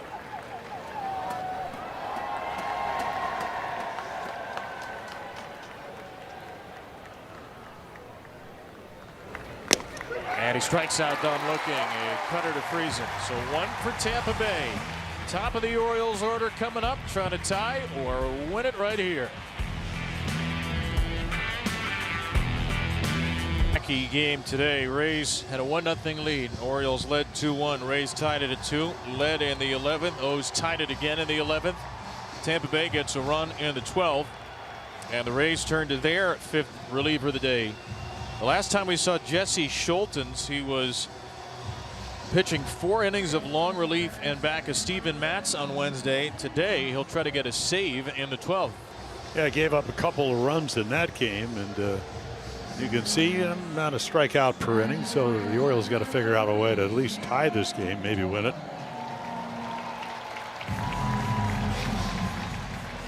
So that's the tying run, Colton Cowser, who runs well. Big guy, but good speed. Yeah, not a strikeout guy, Schultens. It sure doesn't seem like Kevin Kelly's available. He's their 2nd best right-handed reliever. He threw 14 pitches yesterday. Gave up the 2-run fly ball home run to right center. He's thrown 24 games. Yeah, so maybe they're just giving him the day off. They've had a lot of days off of late. But it's Schultens in the game to face Ward. And Ward takes a strike. Taylor does have a home run off of Jesse Schultens way back in 2023. Yeah, slider, sinker, 4-seamer, splitter, and sweeper. So 5 pitches. 0-1 to Ward. And there is the sweeper. Ian Seymour, 2 innings, 2 hits, 2 runs, 1 earned, 2 walks, 2 Ks, 30 pitches, 20 strikes. And now Schultens may well turn into a strikeout pitcher with the 0-2 upper hand on Ward. Taylor is 1 for 4 with a single and an intentional walk. He has not struck out today, and he takes the breaking ball wide. The on-deck hitter is Gunnar Henderson. Adley Rutschman would follow. And if it gets a little further down the line, it's Pete Alonso, who scored the tying run after his RBI single in the 11th. Ward to the right side and foul.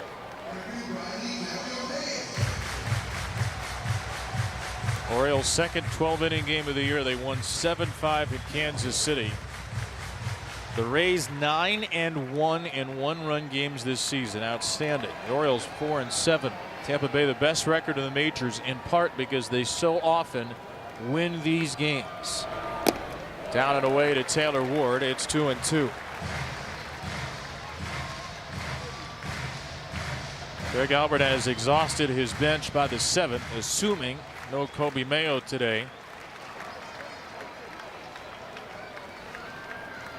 He's used 5 relievers as well. Pulled out all the stops to try to get a win here to start this series against the team with the best record in baseball. A Rays team that had won 5 in a row before yesterday. A Rays team that is 22-5 in their last 27. Ward to right center field. Mullins on the run. Mullins in front of the wall makes the catch. That's a job well done though by Taylor Ward, fighting back from 0-2 to advance Cowser as the tying run to third. So now with Gunnar coming up, a little different matchup than when Seymour was on the mound. He ended up striking him out. Still looking for a base hit here, or maybe a sacrifice fly. Forte's going to go out and talk about the strategy. About 3 hours and 44 minutes from our first pitch today. On a day that was raining at the start, cloudy. It's actually turned into quite a lovely early evening here. Kind of like the old games before they went to the pitch clock. 3 hours and 44 minutes. Yeah, for 9, maybe for 8. Well, Gunnar had a chance to win at the 10th with 2 on and 1 out. Struck out on 3 pitches against the lefty Seymour. He is the Oriole home run leader. Let's see how Schulten's pitches hit. And an 0 for 4 day. So yeah, they bring the infield in. Of course, if he gets to first, he could steal a base. He did not swing. And again, the pressure is on Schultens. Make him throw you a strike, which he doesn't want to do. He'd rather have you chase balls. Nope. Elevated the splitter.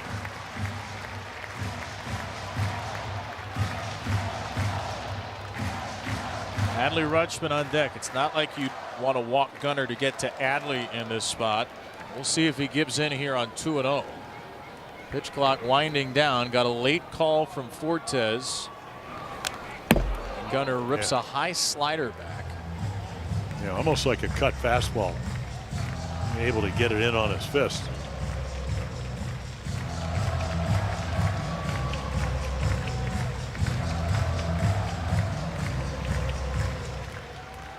Neither Adley nor Gunnar has a hit in the game. They've each reached base once. The tying run at third. Henderson pops up a 2-1 pitch out of play. And now against the Orioles strikeout leader, Schultens has to be thinking, what can I do to get the K? Well, like we said, he's got 5 pitches.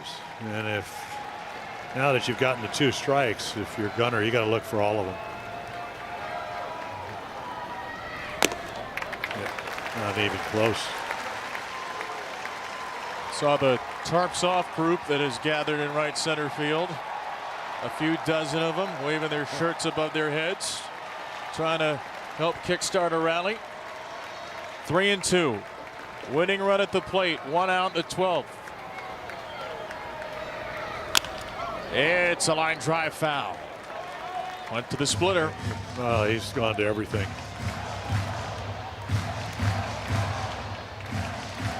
Got a vast toolbox though, but like you said, he's not a strikeout guy, but he's looking for one.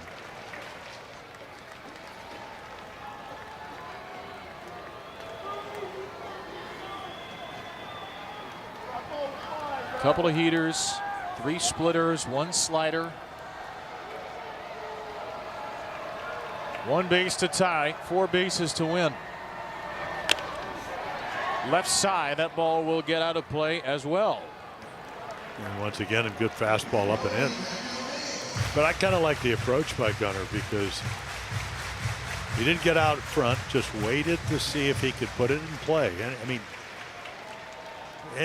Mullins doesn't throw well in center. Any ball of any depth.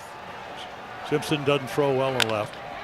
Right side, Aranda picks it and gets the out at the plate. That's an incredible play. The Orioles will, of course, look to review. Gunnar never stopped running. Gunnar is going to third. I don't know if this play has been waved dead. Kevin Cash is screaming for it to be waved dead. So the Orioles are going to challenge first and foremost. Craig Alvarez is calling for a challenge. I don't know if the umpires called the play dead, and so Gunnar Henderson alertly never stopped running. We've got a lot to sort out here. Well, how about the play that Aranda makes? Maybe save the game, though. Again, the Orioles are going to challenge here. It looked like Fortes got a little banged up on the slide, which is why he didn't get rid of the ball. In fact, he's holding out his left hand, and he's their backup catcher. I mean, look at this grab. What a throw. Perfect throw. Did the hand get in? Now, he tags him up on the shoulder. But does the hand get in before he gets tagged? You can't probably see from that angle. We probably have another angle you could take a better look at. Remember, at the Replay Operations Center in New York, Major League Baseball can take a look in a mosaic fashion and stitch two angles together. He may have gotten that left hand in, though there's nothing that's necessarily clear and convincing yet. The umpires are going to send Henderson back, but first this play has to be reviewed. Yeah. Watch the Gunnar part of it. He stops for a moment and then decides to just go on a mad dash. Yeah, Ronda's saying, hey, will you stop for us? Nope.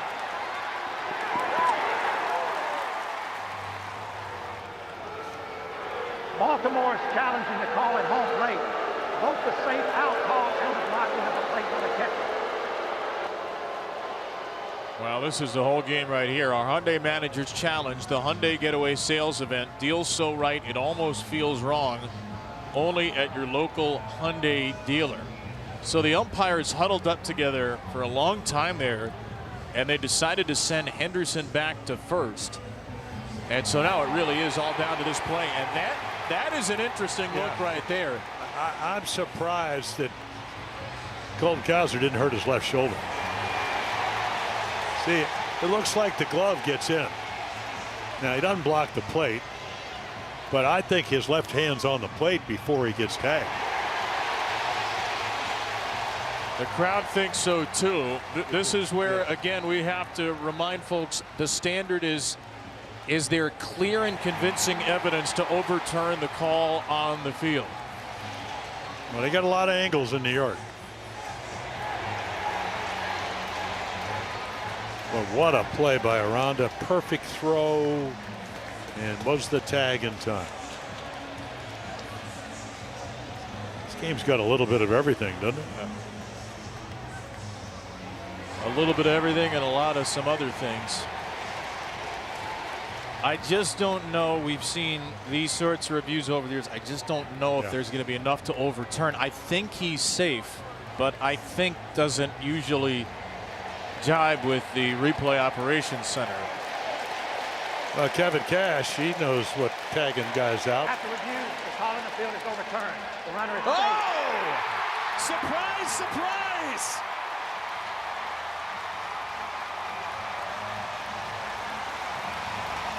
From Lance Barksdale's lips to 22,000 plus sets of ears. 5-5 game.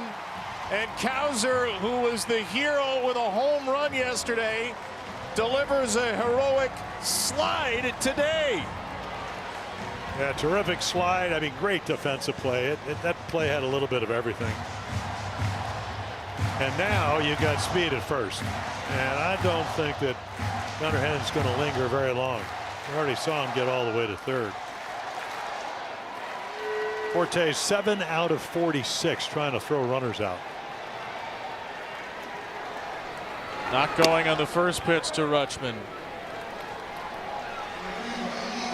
I'll give the replay folks credit. It could have been easy there to stick with the call and say the call stands. But again, it looked like he got the hand in there. And that was overturned to tie the game.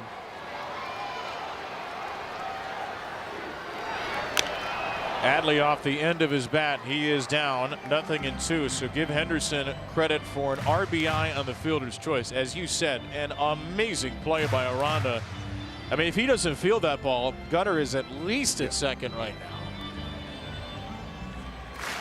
And this maddening Memorial Day Monday matinee has at least one more chapter to write.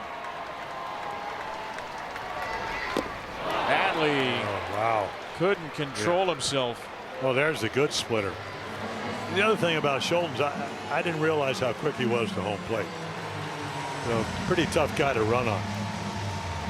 And here's the splitter we talked about. Tumbles. You don't see Adley usually chase. But once again, quality pitch. And now the big guy gets to the plate. Pete Alonso. First pitch swinging. That ball's ripped into left. It's a base hit. The ball's in front of Gunnar. He can only get to second, but Pete is 2 for 2 in extras. 3 for 3 with a walk his last 4 at bats. And now the winning run to scoring position for Jeremiah Jackson. Boy, these are some good swings from Pete late in the game.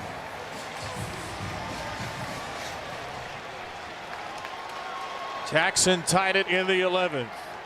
Trying to win it in the 12th. Ooh.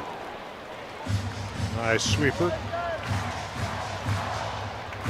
This is just going to be a gut punch of a loss for somebody, and it's going to be an incredible emotional uplift on the other side.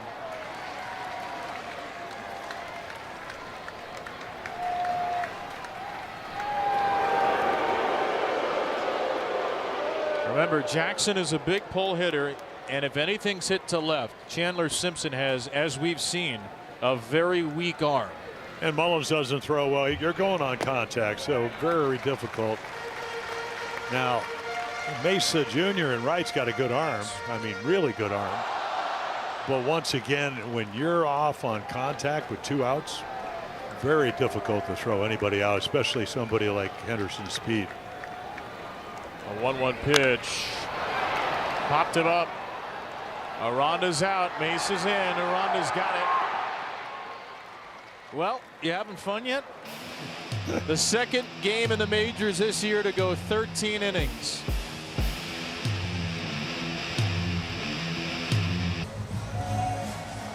Well, the Orioles used their 6th of 8 relievers available today. Wolfram, Cano, Nunez, Garcia for 2 innings, Wells for 2 innings.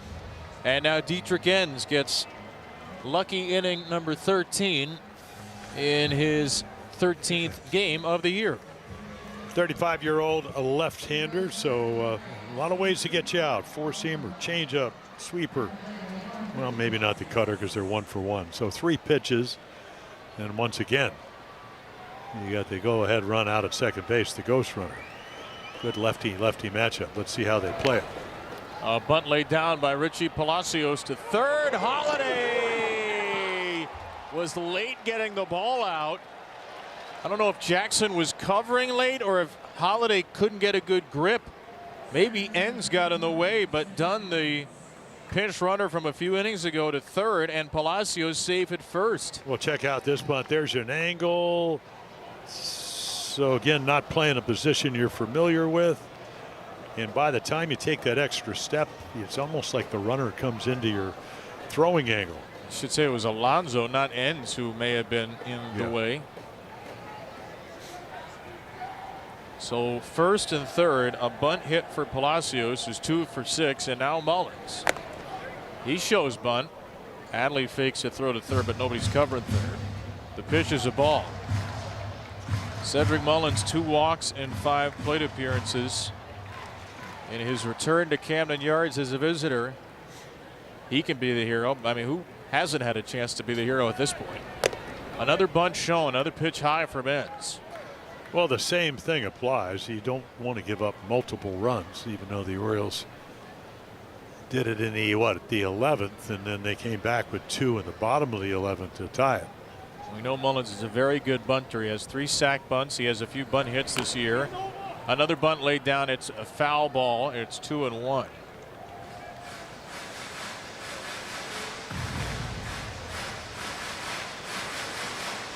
Only the second game in the majors to go 13 this year. The Rays, of course, were involved in the first one. April 18th at Pittsburgh. They won 8-7. Cedric Mullins hit a home run in that game.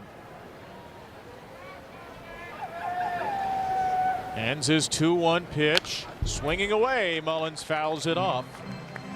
Now you go hunting for the strikeout. 2-2. You got a pitch to work with. Your pitch before you have to throw a strike. That home run, by the way, and the only 13-inning game in the big leagues. Mullins hit it in the top of the 13th, a game-winning 2-run shot. 2-2 here. He just puts the bat on the ball and flips it into left. That's a great piece of hitting by Cedric Mullins, and the former Oriole makes it 6-5. Well, he had the 30-30 year, and then all of a sudden we didn't see him do this very often. But to your point, that's a really good pitch and an even better approach. Just put the barrel of the bat on it, maybe the end of it, one-handed swing, infield in, nobody playing over there. You can. This is kind of as we talked about was what the Rays do. Let's see if Mesa tries to bunt. He does try to third. Holiday looks all around and he throws it to first, a little wide, but Jackson did get a foot on the bag. So Victor Mesa, who homered in the 11th, drops down a successful sacrifice in the 13th, and that critical second run and third run are in scoring position. Well, once again, it's trying to set up, having a really big inning. You're also bunting into a player in Jackson Holiday who's hardly played third base in his life. I used to talk to Mike Bordick, who what 110 games without an error and he played third early coming up, and he said it's just different angles when you play third. Fortes beats it into the ground and foul. It's not like the Rays are exactly scorching the ball, but this is how they can beat you too. Bunt hit, 2-strike, little flip ground ball single, sack bunt. And ends not a huge strikeout pitcher. No, he does have 12 this year at 15 at third. Not a huge strikeout rate. Well, the other part of this equation is they gave you an out and you didn't take it. Palacio makes a bunt, you throw him out, and then all of a sudden you're not looking at a huge inning. Infield in for Fortes. Pops it up into shallow left center field. Should be deep enough. Taveras makes the catch, and Palacios tags and scores. That's the critical run in this inning. It really is the second run. Fortes, in his 4th at bat off the bench, delivers a sac fly, and the Rays have that 2-run lead again. Well, you can see why they're 34-16. That was a changeup that stayed up. All he tried to do, which is what he needed to do, is put a ball in the air to the outfield. It's up and away. Just make some contact. Don't overswing. Man's looking for a strikeout. And all of a sudden you got your 7th run. Strike call to Walls in the bottom of the 13th. Keep playing this look ahead game. The Orioles will have Jackson as the runner. They're going to have Taveras, Alexander, and Holiday. 6, 7, and 8. Out of play, and 2 strikes on Walls. Trevor Martin has not thrown in 15 days, and he might be in for the save, as if this game couldn't get any nuttier. This guy's on 2 weeks of rest.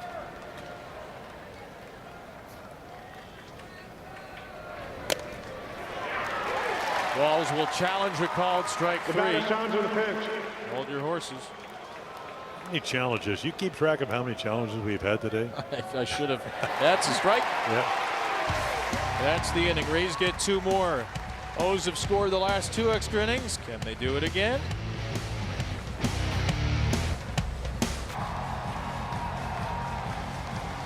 Sunflower seeds, flip a baseball, pace around, whatever you need to do to stay fresh in the bottom of the 13th. A 4-hour and 6-minute game to this point. Tampa Bay has led 1-0, 4-2, 5-4, and now 7-5. So the Orioles got 2 in the 11th to tie, 1 in the 12th to tie, and now they need 2 in the 13th. Jesse Scholten stays in the game after allowing an unearned run in the 12th. He'll face Leody Taveras, the tying run. And Leody laces the first pitch into the right field corner. That'll score Jackson, and Taveras takes second. 1 pitch into the bottom of the 13th. Orioles flip the base runners at second, get the tying run in scoring position, and Taveras continues a sensational day. Yeah, the Orioles 3 for 15 with runners in scoring position, so that number goes up. Little cutter, doesn't get it in. Where the lefties like it, right there, and that's your result. Little duck hook into the corner for 2.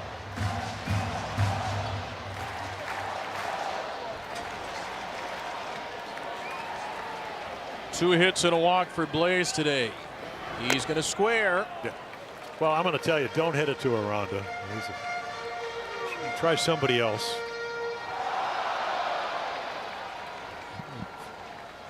They only have 4 errors. 4 errors. Holiday on deck. Alexander showed bunt. Let's see if he keeps it on here.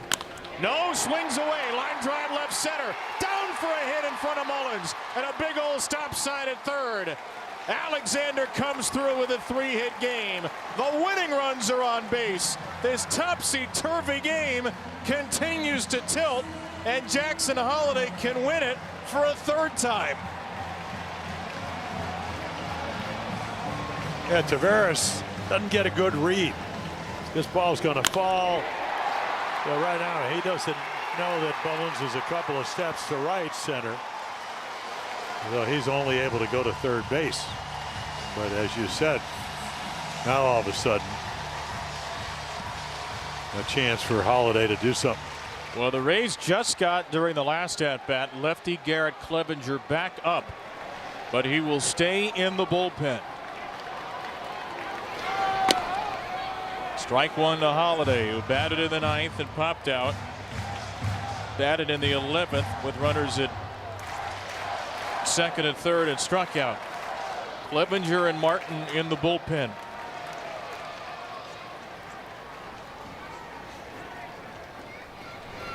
Holiday, fly ball. It's deep to right center. Mullins chasing it. Mullins makes the catch. Blaze Alexander will tag and go to second. It's a game tying sacrifice fly for Holiday.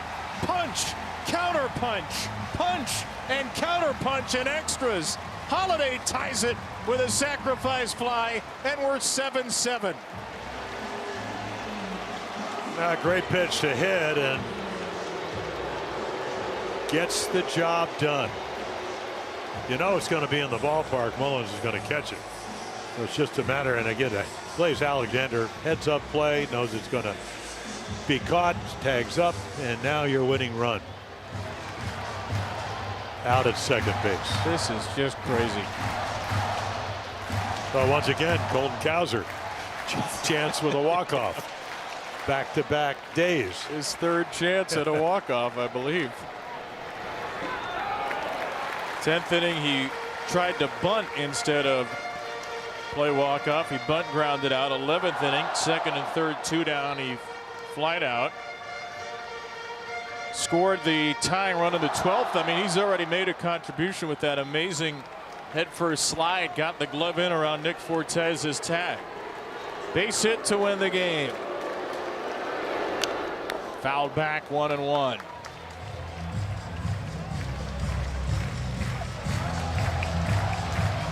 Ward on deck, and so at least 2 shots. The Orioles and the Rays have matched runs in each of the last 3 extra innings after matching zeros in the 10th. This game is going so long that maybe Kobe Mayo's back's going to peel. 13 innings of massage therapy. Chilton's to throw a 30th pitch in relief. The winning run is at second. It's Alexander. He's dancing off the bag. Fly ball, Colton Cowser. Deep right center. Mullins back at the wall. He did it again. Back-to-back days. Walk-off home runs for Cowser. 8. The milk cold.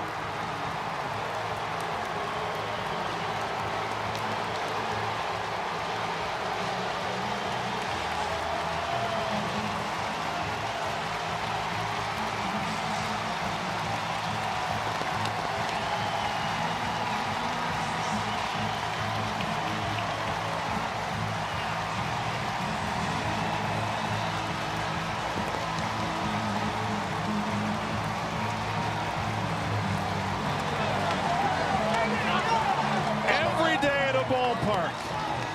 Every day you can see something special. You can see something magical. You can see something preposterous. And the last 2 days you have seen Colton Cowser turn what has been a dismal start to the season into something truly spectacular. Well, what did he say yesterday? Maybe I should do this more often. So at the end of the interview. Good idea. Well, you're seeing the capabilities. That's why you draft a guy number 1. Hit 24 home runs his first full year in the big league. And Mullins got to run out of road. Little cutter in the middle of the plate, and it's gone. And he knows it.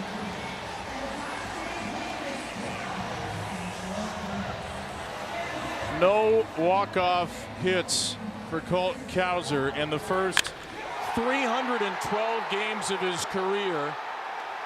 2 walk-off absolute tanks in the last 3. Orioles 9, Rays 7. This baseball game is over. 425 feet worth of over for Colton Cowser, who is once again our post-game interview and once again is absolutely drenched. Are you kidding me right now? What is going on here, Colton? Oh, I don't know.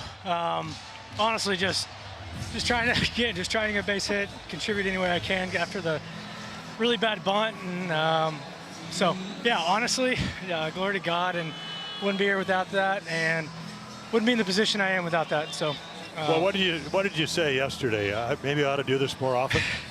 Yeah, honestly, just trying to slow down, not think too much. A lot of the times, just getting in the batter's box, thinking about something that might be distracting me when it comes to like my load mechanics, and just trying to throw that out the window and just go out and play and have fun. Well, did you do that at Sam Houston State, or did you just? Yeah, I went out there and I just had fun, man. Yeah, exactly. Well, I think it's been a lot of fun the last 2 days. Yeah, it's been a lot of fun. Honestly, probably one of my favorite wins as an Oriole. Back and forth, just always in the fight. Really proud of our guys for just keep showing up, keep grinding, and felt like we were 1 hit away there for about 4 innings. So really proud of our guys. Bullpen, hell of a job. Bradish, great start. Felt like it was about 4 hours ago. So. Can you explain what it feels like to do that? Not only, I mean, obviously back-to-back is special, but even yesterday, 3-run home run to win it. Yeah. What are your emotions? Honestly, just super grateful, super blessed, and like I said, really proud of our guys. Ultimate team win. I just happen to be the guy in the box. Hey, you get the walk-off home run, but you also tied it an inning ago with a head-first dive on a throw that beat you. What are you thinking as you're heading for the plate on that moment? Yeah, Buck and I were over there. Felt like we were working pretty hard. Gunnar put it together a great at-bat. Had lots of reps over there, honestly, getting out, had the walking lead, and ball was smoked. We were selling out there, even if it was a low-line drive that's caught. We're selling out there for the one-hop, and that's what ended up happening. And I was going head first no matter what there. Colton, thank you. I mean, do you realize how special this is, man? Like walk-off home runs and back. Is this sinking in? What's going on right now? I'm gonna have to see some sort of stat, but I mean it's great. You know, like I said, super blessed, glory to God, and Like I said, ultimate team win. I can tell you the last Oriole who had walk-offs consecutive games, I know you did it back-to-back days, not games, was Leo Gomez in 1991. I think I know where you were in 1991. You were ways away from being anybody in 1991. Yeah, I was. So, congrats, Colton. Maybe you guys can do it a little bit more stress-free, but if we see you in the ninth tomorrow, we'll feel in good hands. Awesome. Thank you, guys. Appreciate it. Colton Cowser, walk-off home runs back-to-back days. Worth the wait, wouldn't you say? Worth the wait. 4-run 13th inning. Orioles magic, folks. Alive and well on this Monday afternoon. There's the look. He knew he got it. Rob Long has a lot to cover. Jim will be with him. Orioles win it 9-7. Never in doubt on a Monday at the Ball Yard.